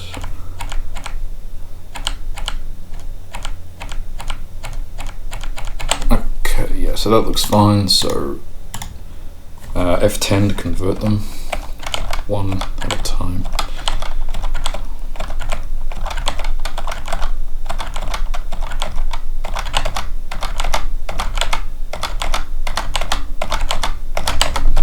Right, so when you've done all that, then we go to bullet weapon. You can create an entry for the bullet weapon, but I think there's like certain issues where there's some parameters that have to be filled out to make it work properly. So what I do is, because this is the MP40 from the game, but we're just changing the model, open, where was it, weapon settings, and then I'll just copy this MP40 from the game. Let's go copy to, close that, yep, paste from, so I don't want to conflict, actually, so okay, so if you're doing custom weapons for your own map, you can name it whatever you want, right? But so this will show you how to do it, but at the same time I'm going to also show you how to replace the stock weapons in the map. And the way to do that is you need to have the same bullet weapon name, and I think it's just that. So if I named an MP40, right, if I change to whatever and hit convert, what will happen is it won't convert because it's going to use the one from the game itself. So if you're going to replace stock weapons from the game, you have to move weapon settings out of that folder, because he's going to keep preferring that one. Okay. Because I've noticed when I didn't do that and I kept converting it and it kept showing me the original weapon, it's because when I looked at the weapon file, it was still referencing the original files from the game. So taking that GDT out fixes that issue. So now we can replace it with our own version. The display, that's what comes up on the screen, you know, MP40. Animation type, just leave it as SMG. This is the description. Oh, this doesn't matter, honestly. You can delete it if you want. Primary weapon. Offhand is if you're doing a grenade. Item. I think it's like some sort of score streak or something, and then alt mode, which is what do you call it? Sometimes if you have weapons with select fire animations and stuff, you can even do that if you want. You just copy the bullet weapon and then just change it to, you know, single shot, and then you just reference that single shot version of there. So it's easy. That one's a full auto. ADS rechamber, that doesn't do anything, even though it doesn't rechamber. So to make, there is a lot of stuff here you can change. You don't necessarily have to change anything. So if I left that as MP40, it's going to use the default stats from the game with the magazines and stuff. So I'll just leave it like that. The magazine size, how much it starts with when you get it, and how much you can hold maximum. Dropping is when you're dropping the weapon. You can't do that unless you use the script to drop weapons. You can hide reserve of ammo if it's maybe a death machine or something like that, if you want, with unlimited rounds or something like that. This is the damage range. Yeah, like I said here, one world unit is 1 inch in the game. So yeah, maybe the range doesn't matter and stuff like that. Melee, that's if you're probably using like a bayonet or something like that. Now, yeah, so I can see here, so I think some other weapons have different multipliers, like maybe the lower torso when the arms start going down to 0.7, 0.6 of them down to the foot, doing less damage. And the headshot multiplier, you should always have a higher headshot multiplier, not like, don't do like, helmet 1, head 1, 1 on everything. The only time you do that, if you're just going to put 1 on everything, you only do that if you're working at Sledgehammer Games, okay? So I guess it's fine to leave it as 1 here on everything, but just for the head you want a multiplier, okay?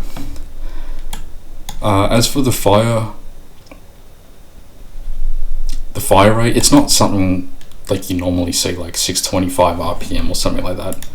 So if you want a state timer conversion, so the fire time of a weapon, let's just say it was 625, then I would type in 0 point and then 3 decimals, 3 digits after the decimal, right? So I'm not sure what the fire rate, but anyway, if the fire rate was like that, then you'd use it like that. So that's how you do that. And as for state timers for the animation, so let's just say the frame count of first raise was,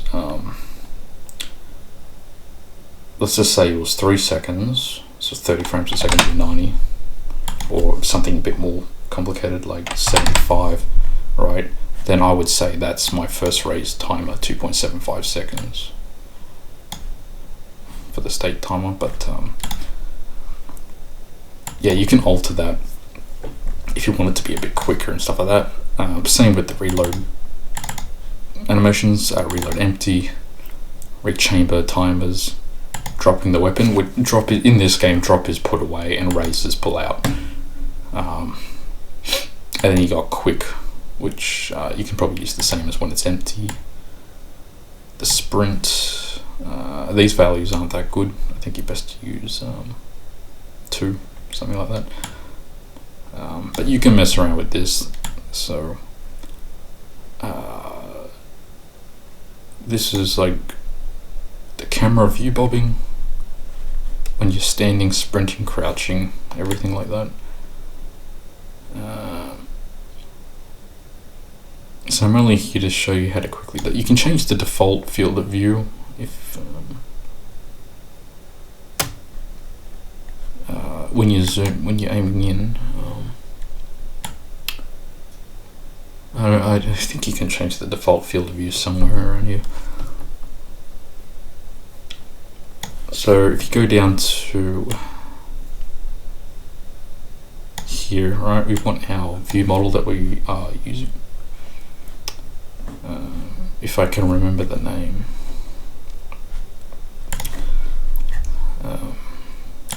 You'll get an error if you don't spell it right, so it doesn't matter.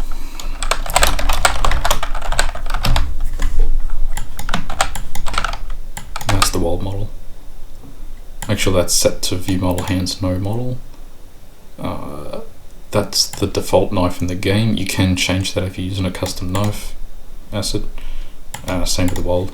Hide tags, that's kind of a thing that they used to do, was attach all the attachments onto they'll put all the attachments onto the weapon, and then they'll just tag a cog site, right? And that won't be seen in the game. And then you would create another bullet weapon, MP40 ACOG, right? And then we want to show that sort of thing, or even hide the suppressor. But I wouldn't suggest doing hide tags anymore, because I noticed that it doesn't fully hide the mesh. There'll still be some leftover parts on the screen. So, and also you don't want to probably use attachments at all. You want to keep the weapons as minimal as they are. So like, iron sights and stuff like that. Because like I said, there's a surface limit, and if you're going to throw on a whole bunch of attachments on the weapon, it's going to cost you more texture data as well. So try and keep it a bit old school, I guess, without all those fancy attachments and that. So the animations, they get converted, they go into raw Xanim. Same with the models. The images are the textures, which we'll get to that shortly. And materials. So I'm just going to go here. Okay, so the idle was this one here. So we don't have an empty, so we'll just reuse the same one. And then you got fire, and I think we have a fire last. And if you don't, then just use fire for the fire last. It's not a problem. That should not ever change, otherwise you can't melee, I don't think. So we do have a reload, and reload empty. Yeah. If it's a shotgun that's or something like a Kar 98 that reloads in segments of one at a time, that would be reload start, and then you got reload loop, I believe it's these two, and then when it finishes, reload stop, whatever it's called.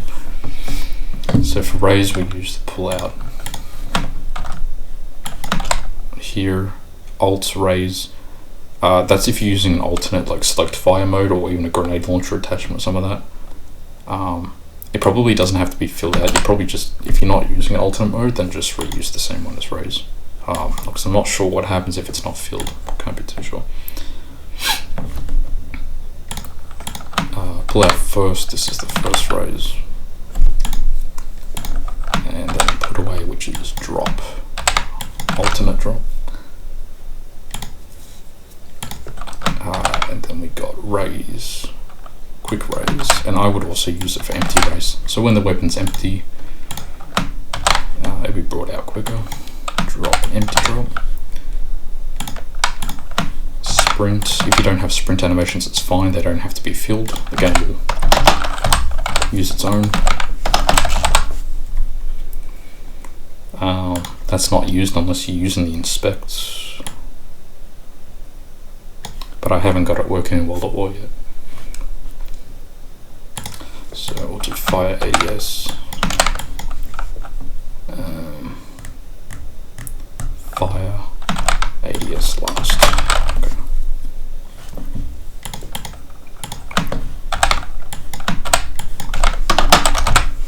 Deploy and breakdown is when you're mounting a weapon and then unmounting it. View flash just doesn't necessarily matter. They're the shells that get ejected from the weapon. That's the muzzle flash. These don't matter, the last shots, unless it's something very specific. So these are the default sounds in the game. So I'm just going to quickly leave them here because I just want to quickly show you how the weapon looks in the game. And then I'll come back to here and show you how this works. So these are the note tracks. So how that works is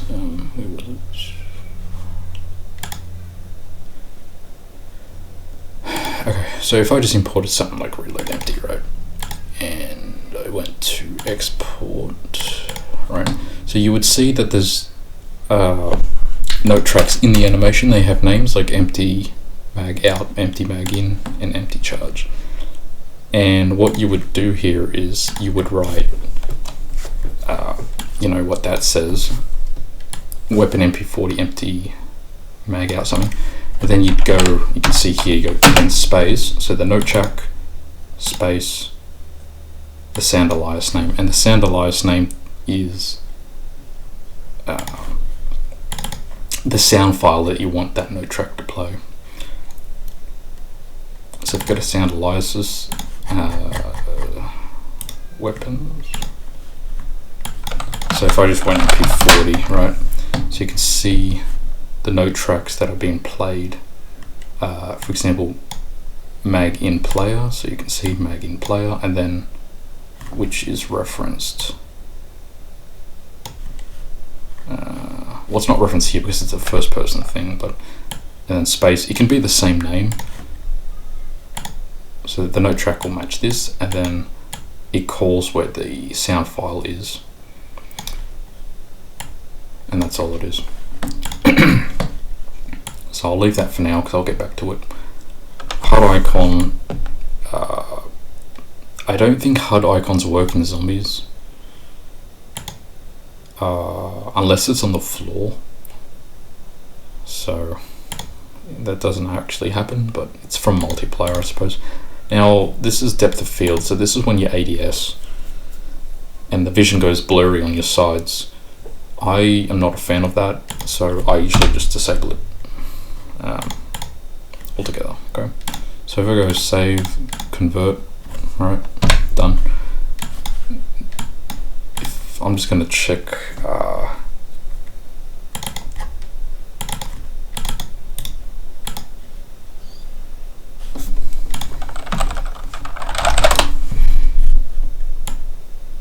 yep, so it's using my stuff here. Okay, so this is, what I'm doing here is I'm going to override a weapon, the MP40 from the game, and replace it with my one, right?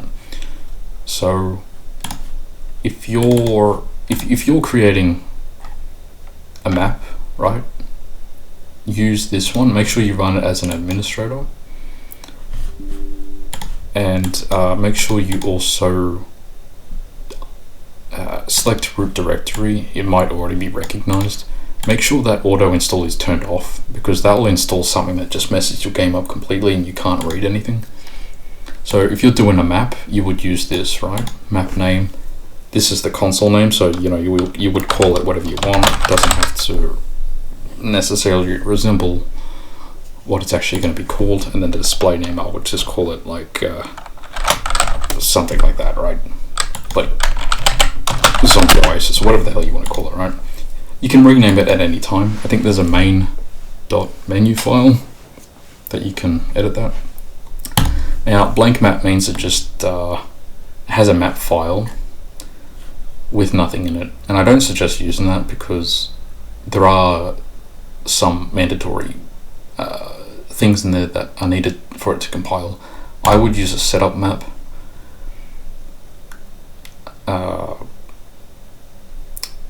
So it's already got some light grid zones and triggers and everything that's needed to compile, so you can just straight away start using it and just alter that from there. Custom is if you're using a map file from somewhere else. But yeah, then you've got a main menu button. You can just write it like, you know, play solo or something like that. That can be changed later on. The main menu screen load and that, if you are using these, they reference you have to convert the material first. So if I were to write that in here, the main menu screen will come up, the texture for the strap base. Not that I'm doing that, but it references the material. Yeah. I wouldn't do disable console because you're going to need the console yourself. So in a co-op game, you can't use the console anyway. Don't use these weather effects because I don't think you would really want to use it in any of this stuff. So that's if you're doing a map. If you're doing just a mod only, and what I mean is a mod that just simply does something, like it replaces something in the game. It can be the weapons, it can be the characters, the dogs, anything in the game that just simply replaces, and it's not a map, it's just a mod that just simply replaces something. Then all you do is you just create a folder here. I'm just going to name it ww2, right? If I go to my, so you won't need this compile level part, right? If you go to mod builder, you'll see it here. And now what we do here is we create a folder called images, and that is where our textures that we're using for the mod or map are going to go in there. Make another folder called I believe it's weapon, is how you spell it. I think it's weapons, isn't it? Let me just check some. Okay, yeah, it's weapons, and then you make another folder called SP. Okay. And now what we're going to do is go to your images, date modified, so you can see the date here. These are the ones I'm using. This is automatically generated. You don't need that identity normal map. So you can see our textures for the MP40. They're only 2 megabyte. I just remembered now, actually, I was meant to show you how to fix the materials before we went ahead. So what I'll show you for now is the weapon SP. That's our one, MP40. So I'll copy that. Mods, weapons SP, paste that in there. I should be showing you how to fix them, how to fix the materials actually. So we'll go to model export, and then I'll go to here, images. It's a bit hard to see this.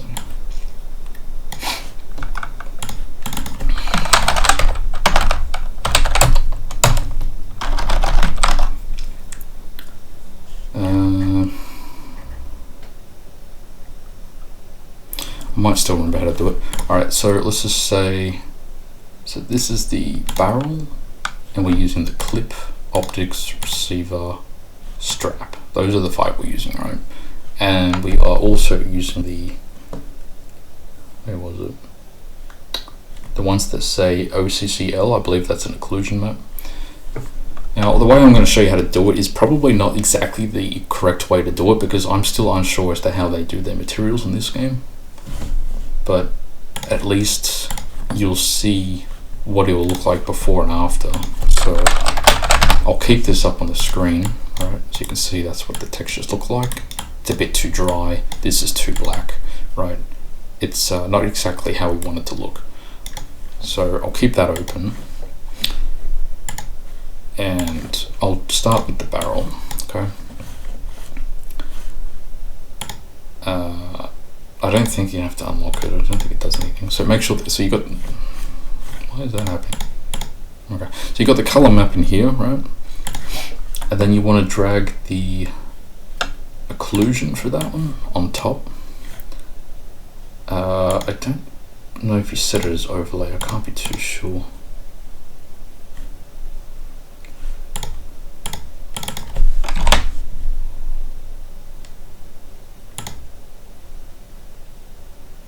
I think it's set to overlay. Just give me a sec, I'm trying to find, because I wrote it down how to do it somewhere. I'm just,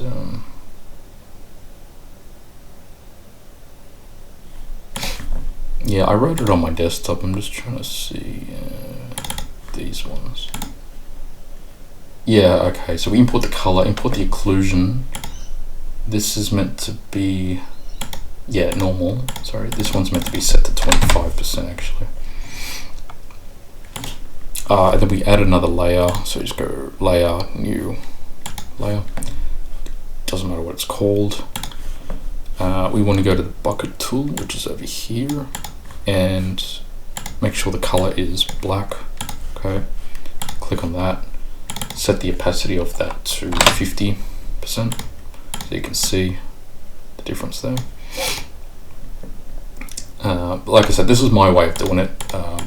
Probably not exactly the way to do it, but yeah. And also make sure your textures are, this one's in 512, so we'll just leave it how it is. I was going to say keep it at 1024 squared, or you know, if it's a non, I don't know, isn't like non-repeating or something like that. Sometimes it'll be like this one will be higher and this one will be half the size. That's fine. But make sure your textures are at least 1024 by 1024. There's another thing to show you as well, actually, because you're going to be downsizing textures a lot. And if you are, what I will say is, don't use the textures directly from the game. If they come out as like 1024, 1024, that's fine, that's what we're using. But what I noticed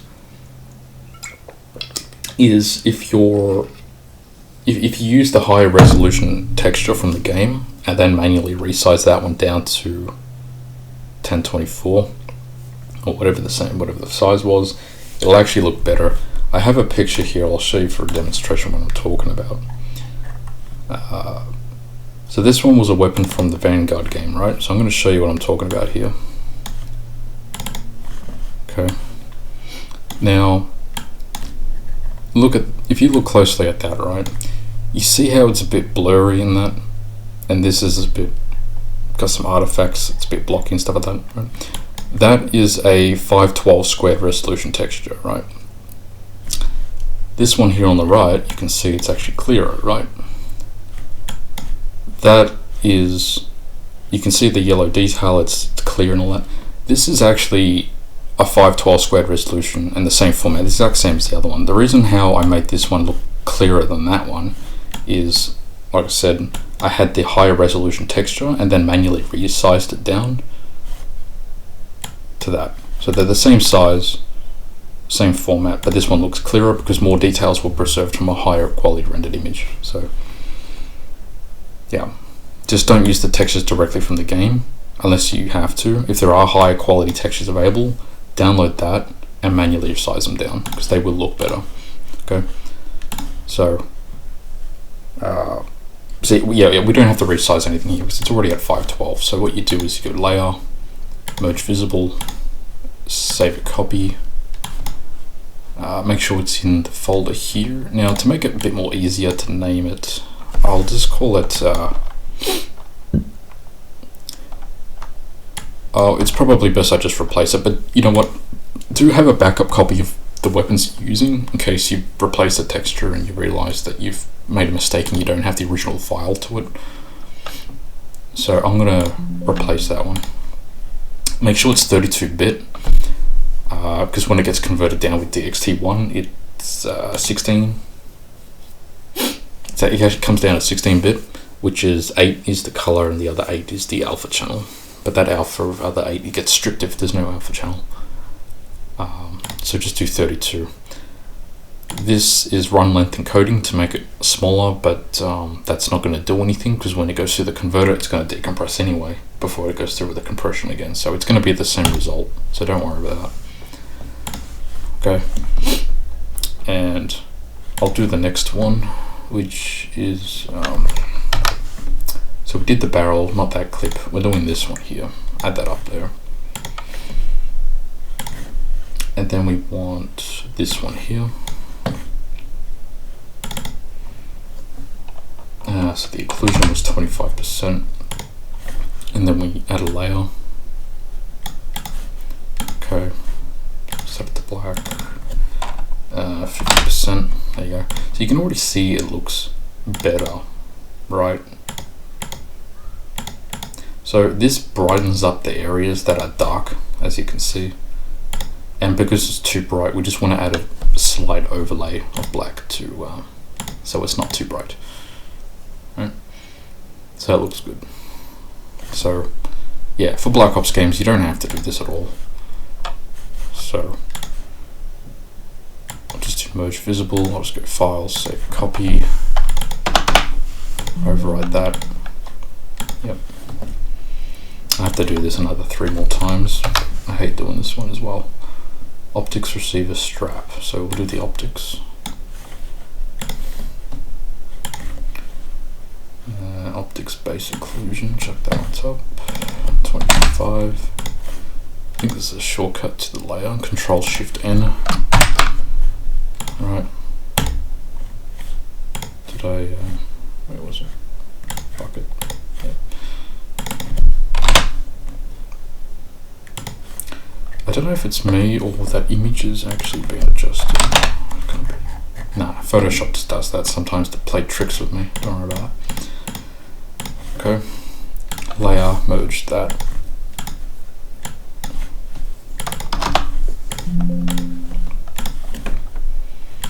Okay, we'll just images. So we did the receiver. I'm not sure why I'm unlocking the layer. I'm not sure if I actually have to do that, but I'm not even altering it, so I don't think I have to.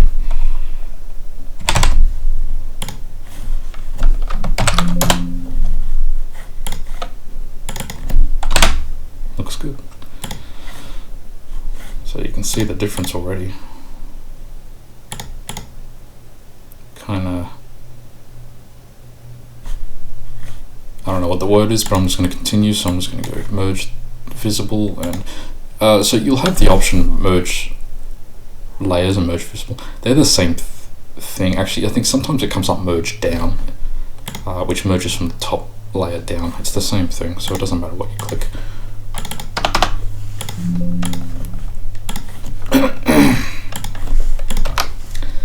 And now we have the strap. So if I can find it. Maybe the strap doesn't have one, or I'm just a bit blind. Okay, here we go. 25%. So add a layer, color that. There you go.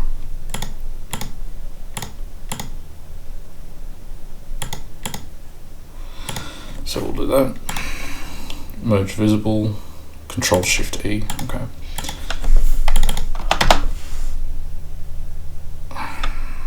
Save that. Done. Okay. Now, if you do minimize the asset viewer and bring it back up, changes that were done to the materials of the model do refresh like that. So what I'll do is I'll keep this up on the screen, and what I'll do is, I think I've saved this one, but I'll just open it again. So I'll convert these ones, and I'll bring up another asset viewer so you can see what it looked like before.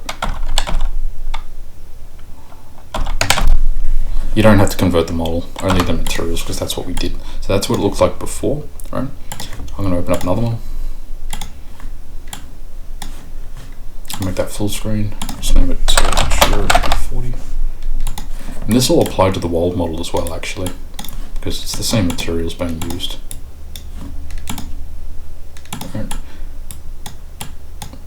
So yeah, I'm just trying to get the angle there. Right, see?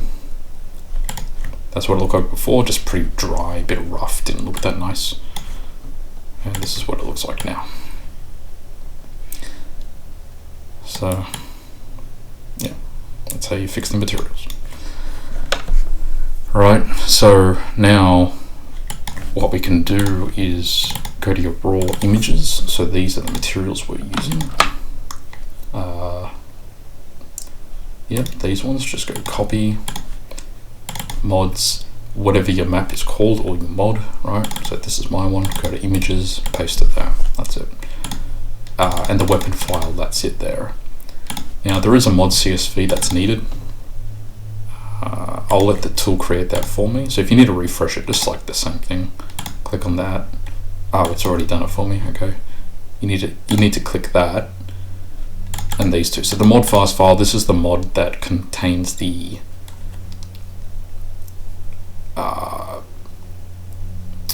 it contains mesh animations and sounds of scripted, or well, I think just animated models. Anything that's rigged just mostly goes into the map name fast file, but we don't have a map here. The IWD, which is this, will include the images and the weapon files. It only ever has to include these two things. Don't put your sounds in here or anything, because you're just going to double the data unnecessarily. So the sounds will go into the fast file. So what I'll show you here is I'm trying to remember now. Hang on a second.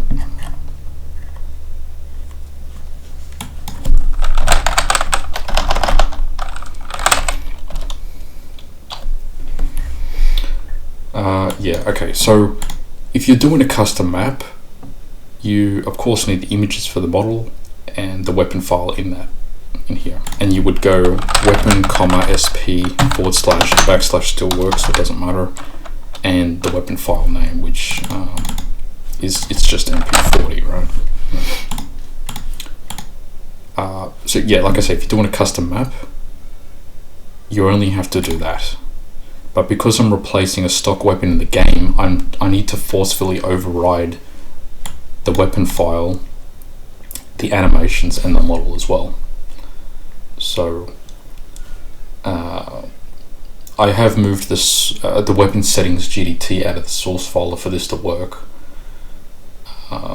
So we've copied the weapon, the images. So yeah, we got that, and now we need to declare the model, which is MP40. You don't have to do the world model because that references. Oh wait, hang on a sec.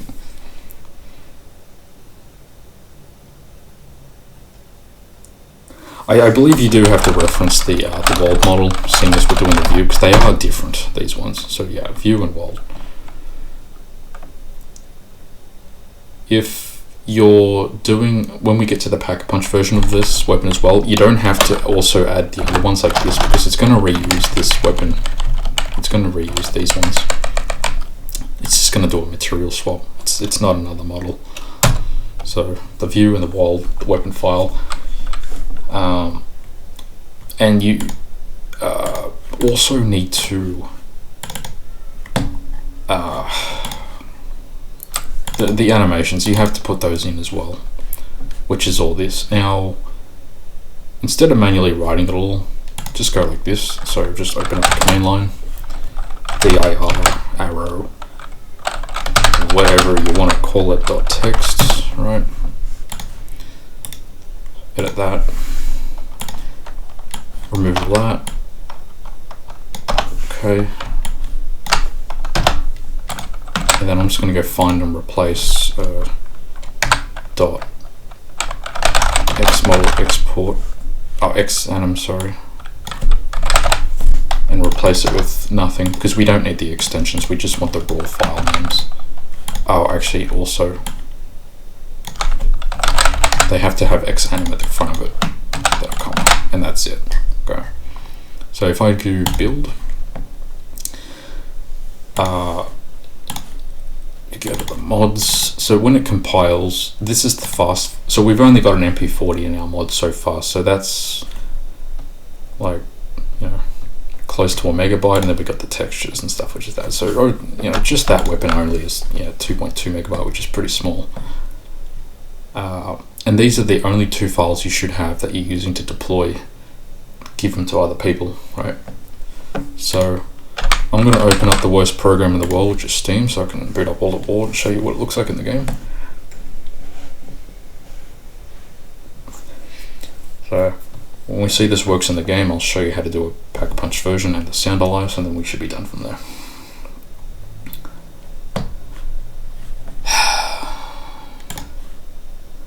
I hope the game isn't so loud. I'll have to quickly turn it down. So maybe cover your ears.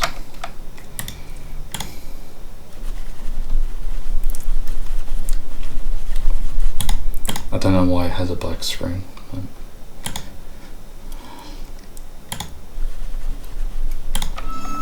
Okay, doesn't seem that bad, but I'll keep the sound on. Hopefully it's not so loud on the recording, but I'll turn it down just a bit, just in case. So you want to go to your mods, and that's our mod there, so we just double click that.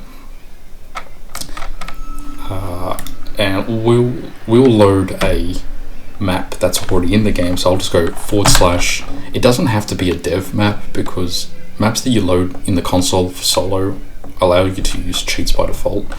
So we'll do dev map anyway, just in case. And then I'll go Nazi zombie, I'll say prototype, which is Nocturne Totem.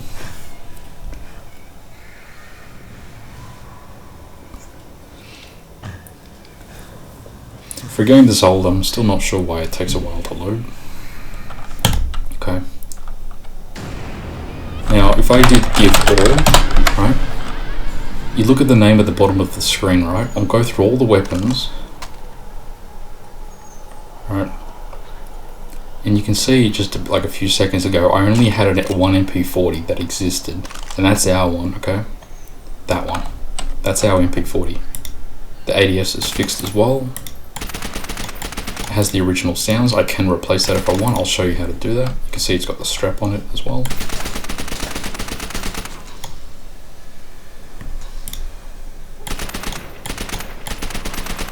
And yeah, it is actually pinpoint accurate how it should be as well. Right, there you go. You can look at, oh, hang on a sec. You can do bullet markings on the wall.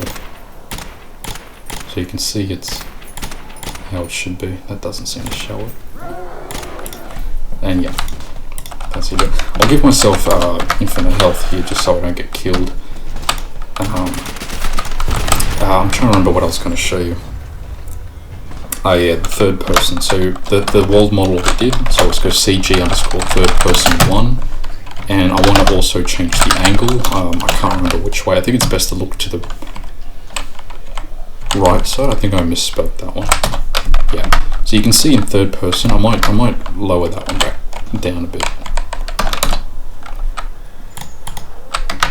So you can see in third person, I am holding it how I was in Maya. I can rotate to the other side. Well, not that you can really see it, but there you go, that's better.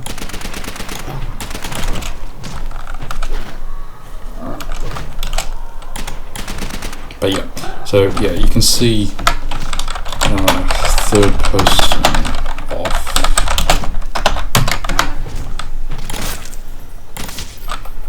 So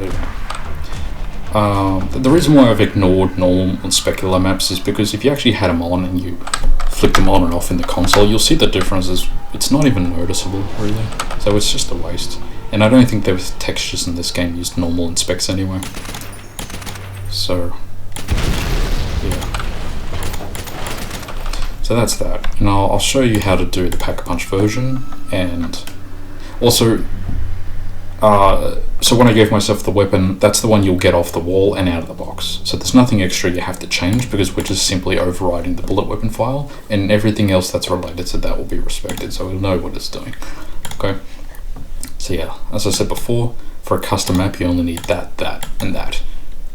If you're overriding stock weapons in the game, you need that, that, and you need to declare the X models and animations with it. So, also in your IWD, you'll have a file called like maybe missing assets, mod.arena and mod CSV. They don't need to be included. You should only have these two in it, okay?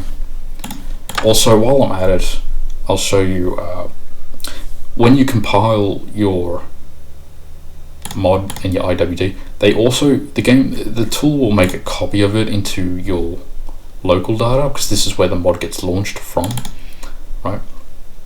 Now, you can see here, what I'm going to do is I'm just going to go like this. I'm just going to show you what I'm talking about. This is useful, I suppose, when you have like a lot of textures that you're going to use. This will obviously get larger, but I'll show you how to reduce that so the game will actually still load it.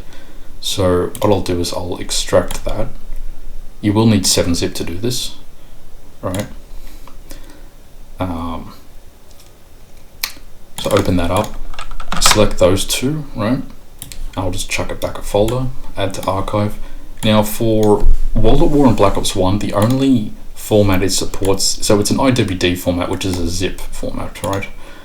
Store, it supports that one, and it also supports the higher ones up here as well, right? So we're going to do Ultra. The game only supports deflate and deflate 64. Don't use these ones, because what happens is if you load your map, your textures won't be there because the game doesn't know how to decode this, these ones. So deflate 64 is the same as deflate, but it has a little bit of extra compression on it as well.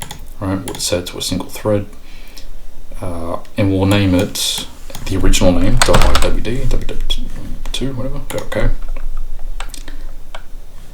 So you'll see that was the original, and that's the new one. You can see it's only trimmed to about like 13 kilobyte, but this becomes more useful when you've got more textures, I think, because we only have 4 in there at the moment. But look, you don't have to do this, but that's if you want to trim a little bit off it, you know. Right, so I'm going to show you how to do the pack punch version now. And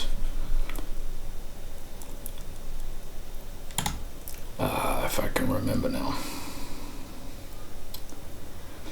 So we go to MP40, go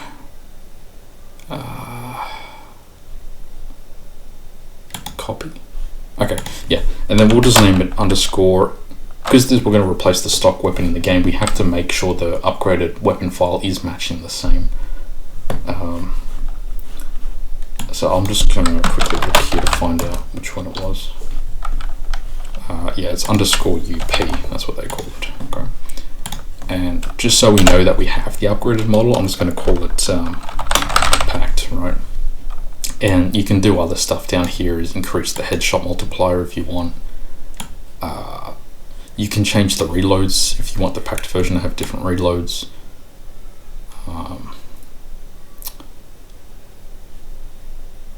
What else was it? I'll show you the note tracks soon. I just want to show you how to do the packed version first. There was something else I was going to mention, but now I can't remember.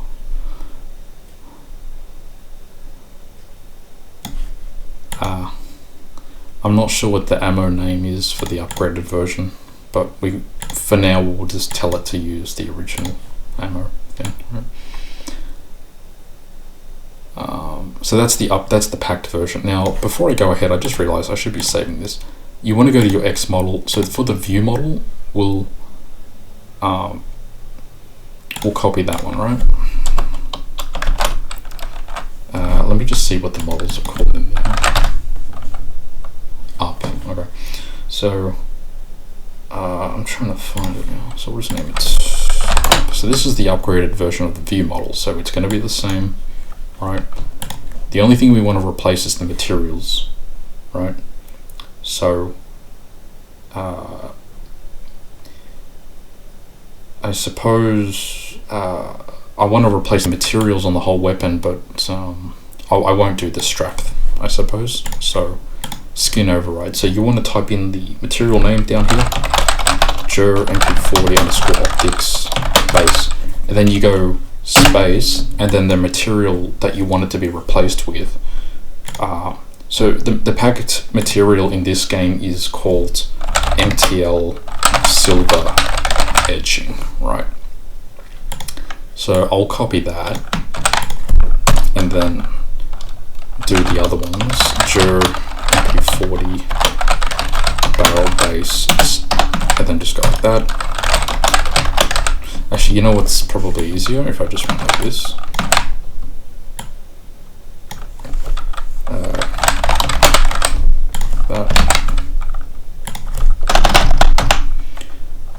Receiver. And that's it. I'm not going to do the straps, I'll just leave it like that, okay? So I'll copy all that, save, convert,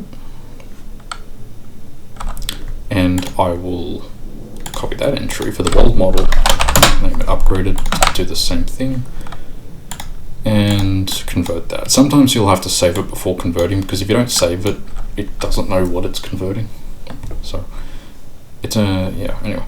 So for the bullet weapon, the upgraded version, let's go down here, and we have the upgraded version. Okay. Now I'll refresh my asset viewer, so you can just minimize it and bring it back up. It should not that one. You should refresh it when you do that. So I'll just go jur mp40. So that's it there, and that's the packed version. This has got specular showing, I think, but in the game it's not going to look like that bright. So, and the same with the world model, the upgraded world model. Okay. I did want to try and retain the brown area here on the receiver, but that's part of the whole receiver, so I can't do anything much about that. So that's that. So I'll show you how to do the sound alias for the packed sound, but this applies to when you're doing reload and other sounds as well.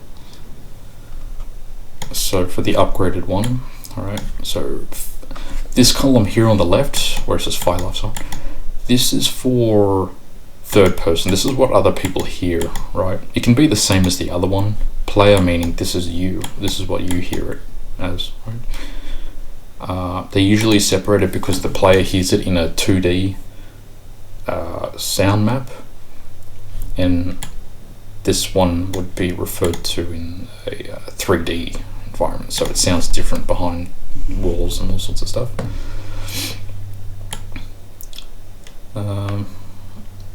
So for the packed sound, for the fire, I'll just go that _Uber, right? That's what they call it in this game for Pack-a-Punch, right? So I'll save that and convert it, but we haven't done a sound alias just yet, so I'll show you how to do that.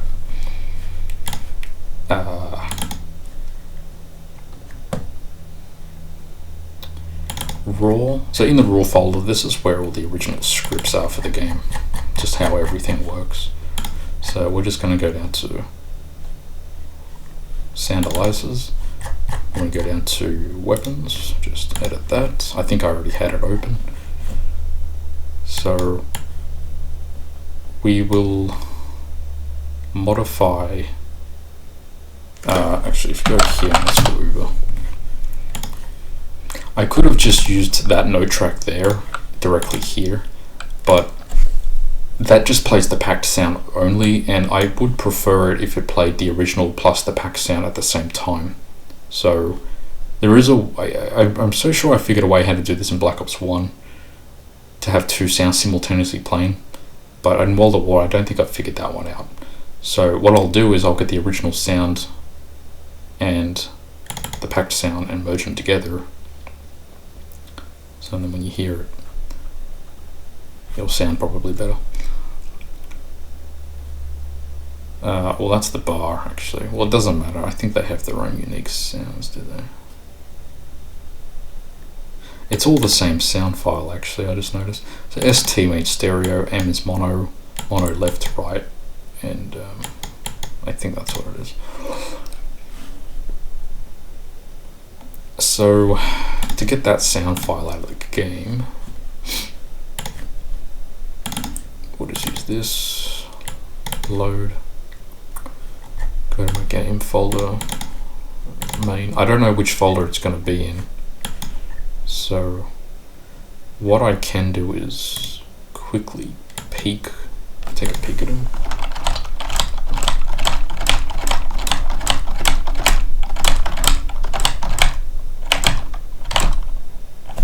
I'll know the path if I see it. SFX weapon Uber. Okay. So there's no weapon folder in here, so we'll find another one.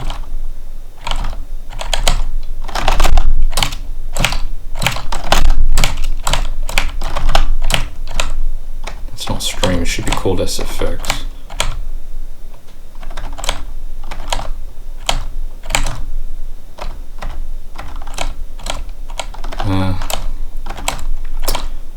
SFX levels.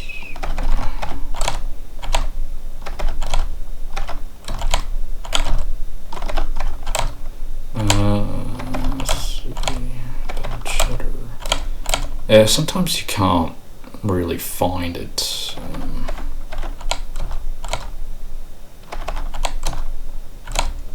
Anyway, yeah, so most of the time you can't really find it. I'm not sure why, where it's I mean, that file does exist, it just doesn't have a RIFF header on it. I'm not sure if I can merge them, but I'll show you how to merge it anyway.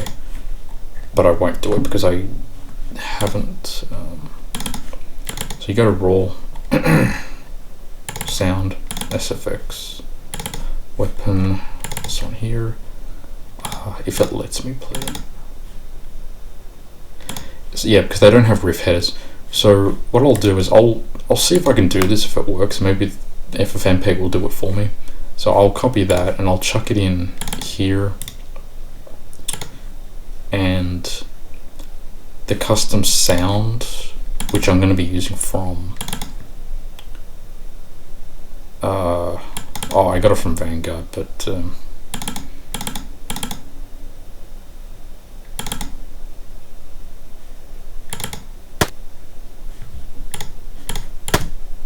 Yeah, well, that's the sound there.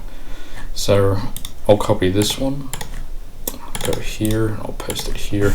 Now you do need FFmpeg to do this, to merge them together. You get it from, I think it's Guyan Dev or something like that. So anyway, I'll open up a command line. So I want to mix these two sound files together, so I'll do FFmpeg space input. Make sure you use a quote, even though this has been launched in the same path, but you do have to declare the full path. So I'll just go dffmpeg, and that's the file name, .wav. I don't know if, yeah, that has an extension. Okay, hopefully this works. If it doesn't, then you'll know what I'm doing anyway. And then we also want to input the, we also want to reference the other file, which is uber.st.wav, right? The filter, which is, which one is complex? So when you do amix equals, what was it, inputs, so this will, you won't merge them one on top of the other one, like at the end of the other one. You'll actually put them, it will blend them together, and you will prefer the longest length file over the other one. So inputs to, and this is what I was talking about then, the duration is preferring longest, and then we'll just call it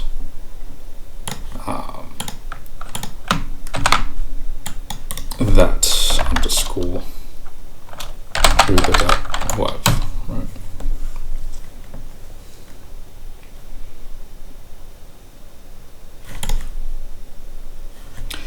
The reason that came up is because I didn't put a underscore on this one. So, okay, so now you've got this file, which still doesn't have a header.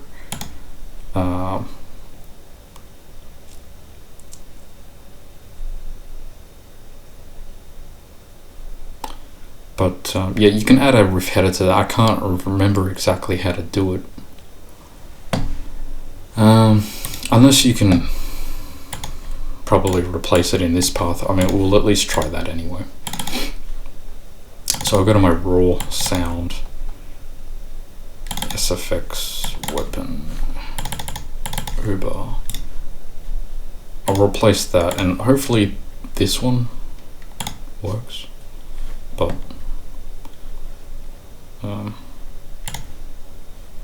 yeah, we'll see how that goes. Actually, let me try.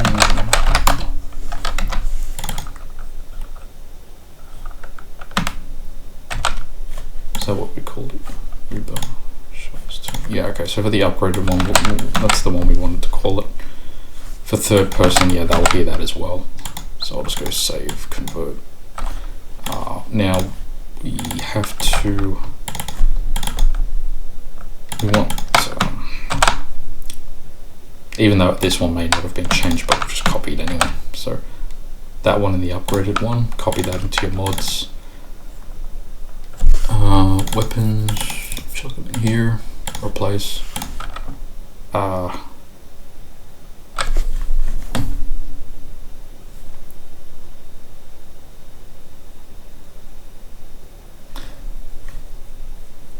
don't think we have to declare the materials at all. I don't think so, but we'll see anyway. I believe there's nothing else we have to change here, but I'll just quickly have a look.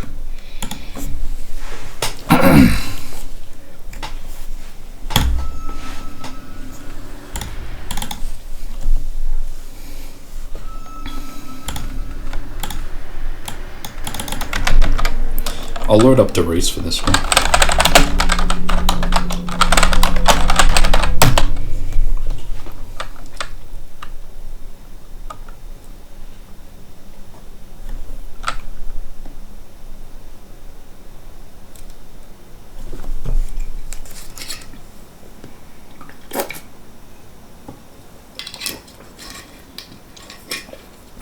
I don't know why it takes this long.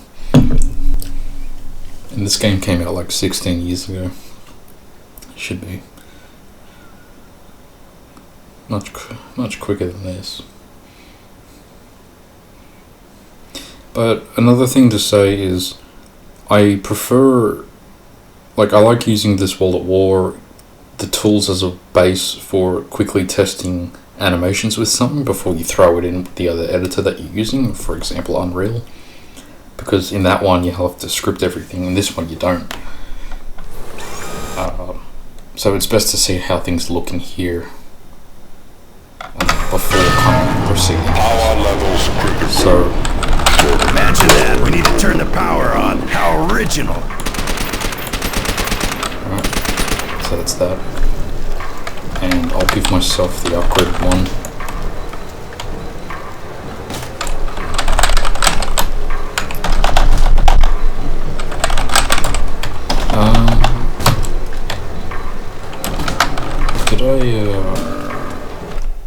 I think I didn't declare that in my mod CSV. I think that's why that's not giving it to me. So 1 second. I always make mistakes like this. No, not this one. Yeah, just copy that. UP, and then just copy that one. Yeah, I always make one mistake, or I missed one thing. Happens all the time. So. Okay.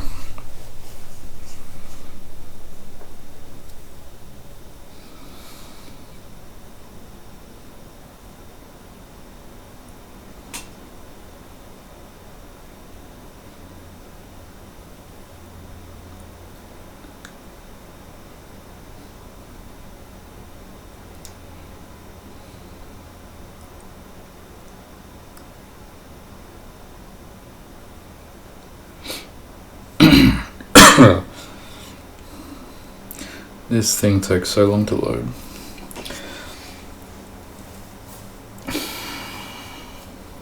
I don't know what it's doing.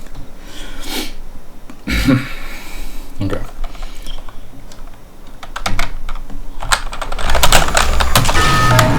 Power levels critical. Why don't someone go turn the power on?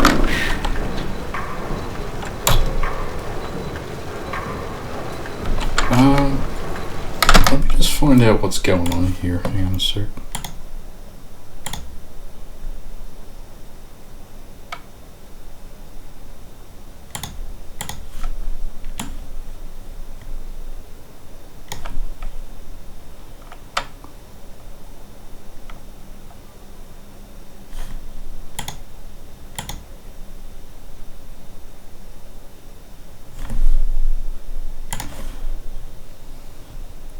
Oh yeah, because I'm an idiot, and this happens about 100 times a day because I keep forgetting to do things like this, so yeah. This happens all the time, so I'll have to recompile it. Make sure you unload your mod before you recompile it. This happens all the time, and I really hate when that happens, so. Okay, now this will work, okay.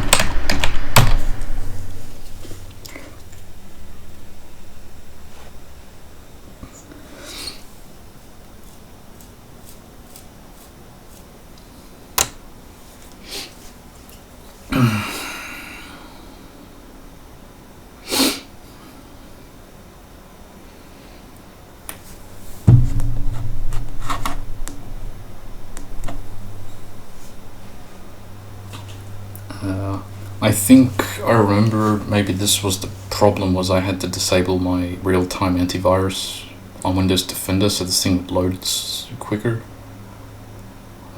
Other than that, I don't know why it's doing this.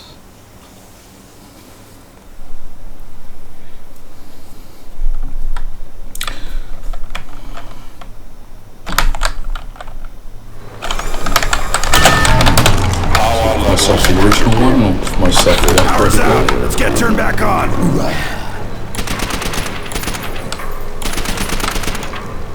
And we also have the packed one.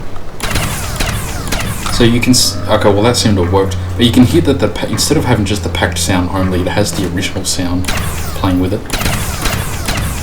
I think it is. So it sounds pretty good. And you know, the world model, it worked. Hopefully I don't get a crash here. Yeah, so that's what it looks like on the floor. So, yeah. Now, what I do remember is, because these meshes, these models are usually much higher quality. Actually, before I mention that, see, yeah, if I go R specular 0, so at least if people prefer to play without specular, then at least they can look at it like this. It looks pretty. I prefer it without specular, of course, and then with specular on, that's what it looks like. The specular maps are not that great in this game, so yeah, at least you can have it whichever way you want. You can throw, relay. KIA, maggot sack! But yeah, as I was just going to say before, is because these meshes are much higher quality, I mean, they do work in first person, and what would probably happen is, for example, if this was an MP40, right, and I bought it off the wall, this weapon I'm holding would, the original model, it would come off the wall, and what will happen is when it comes off the wall, your game will crash, and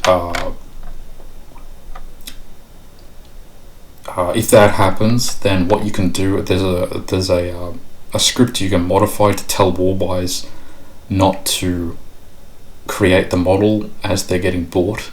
So when you buy it, it's not going to come up. You'll still show up the outline. But if you encounter that, which I know in Black Ops 1 that happens, then it might apply to this one. I haven't seen it though, but Gun juice is running low. that's how you get past that. It's just disabling the model from being shown when you buy it. So that's basically everything. So what I'll show you for note tracks, if you're doing a custom map, you probably want to create your own sound alias, and if you're going to be doing a lot of custom weapons, I would suggest that you put a hash in front of all the ones that you're not going to use, because you are limited to about 1600 sounds. You will get a sound asset limit error if you don't do that. So if you were to create a sound, we'll just call this one, we'll just call it like my MP40, right, something like that. And a lot of these ones here don't necessarily work, but I have a line here that you can use. If I can find it. Yeah, I'll just copy this one because I have it on the other screen. So this one here, that's the fire animations don't need a note track because they're just declared when you shoot them. Like, where was it? Like you just put it here, right? But when it comes to, you don't need to put reloads here either. Because like you can put them for third person as well. There's generic reload sounds, but if you have custom reload sounds, you can just put the mag out, mag in, or mag finish, or something like that. So in third person, people can tell when you're starting and ending a reload. Not that the timers are correct in third person, they're always a specific number of seconds. Where was it? So yeah, you only want to put your custom fire sound here, and for the rest, for a reload, if I were to call this one reload player, and the note track in the reload animation was called that, so we would copy that name here and the path to the WAV file, and just use this for the rest of it. And for that, where was it? If you're using a different weapons CSV, like a separate one with your own, if you want to do that, then you'll have to write it here, sound, comma, I'm trying to remember how it was sound. The alias name. So let's just say this one. Let's just say this one was called my MP40. The file name. Let's just say it was called that, and then you go comma comma. I think it's weapon all or something like that. I'm pretty sure that's how it was. Yeah, I'm pretty sure that's how it was done. So, if you're probably just best to edit the original weapons CSV. And yeah, I think that covers everything. If I'll throw in something else while I'm here. Actually, is hang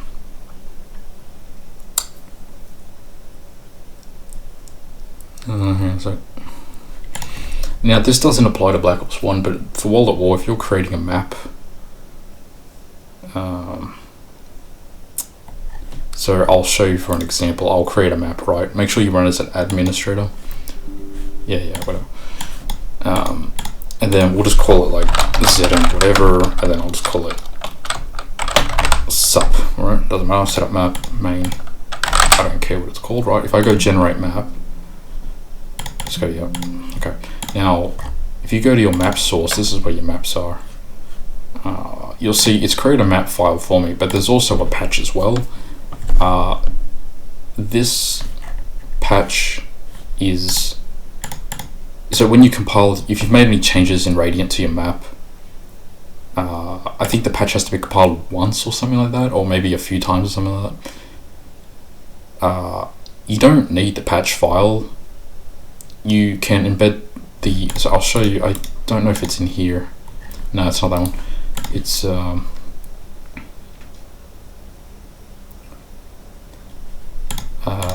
I think it was in zone source or something like that. Yeah. So what you do here, you don't need all of it, but if you're lazy, you can just do like this. If you copy that, yeah, if you copy that, and if you go onto here, and you can just paste it here, you can remove anything that's duplicate as well, which I believe there were 30 duplicate lines on that one. If you save that, you can just delete that patch file. You don't need that. So now you only have, the patch is now in your main map file, and then you would just compile that.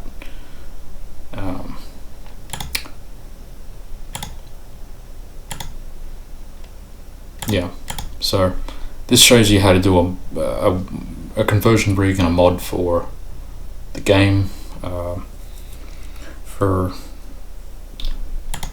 creating a map. I showed you how to create a map file, but that's when you have to start using Radiant to do the rest. But I won't show that right now because I think this video has been going on for a bit too long. So yeah, okay, I hope that works out for everyone. So thanks for watching this one.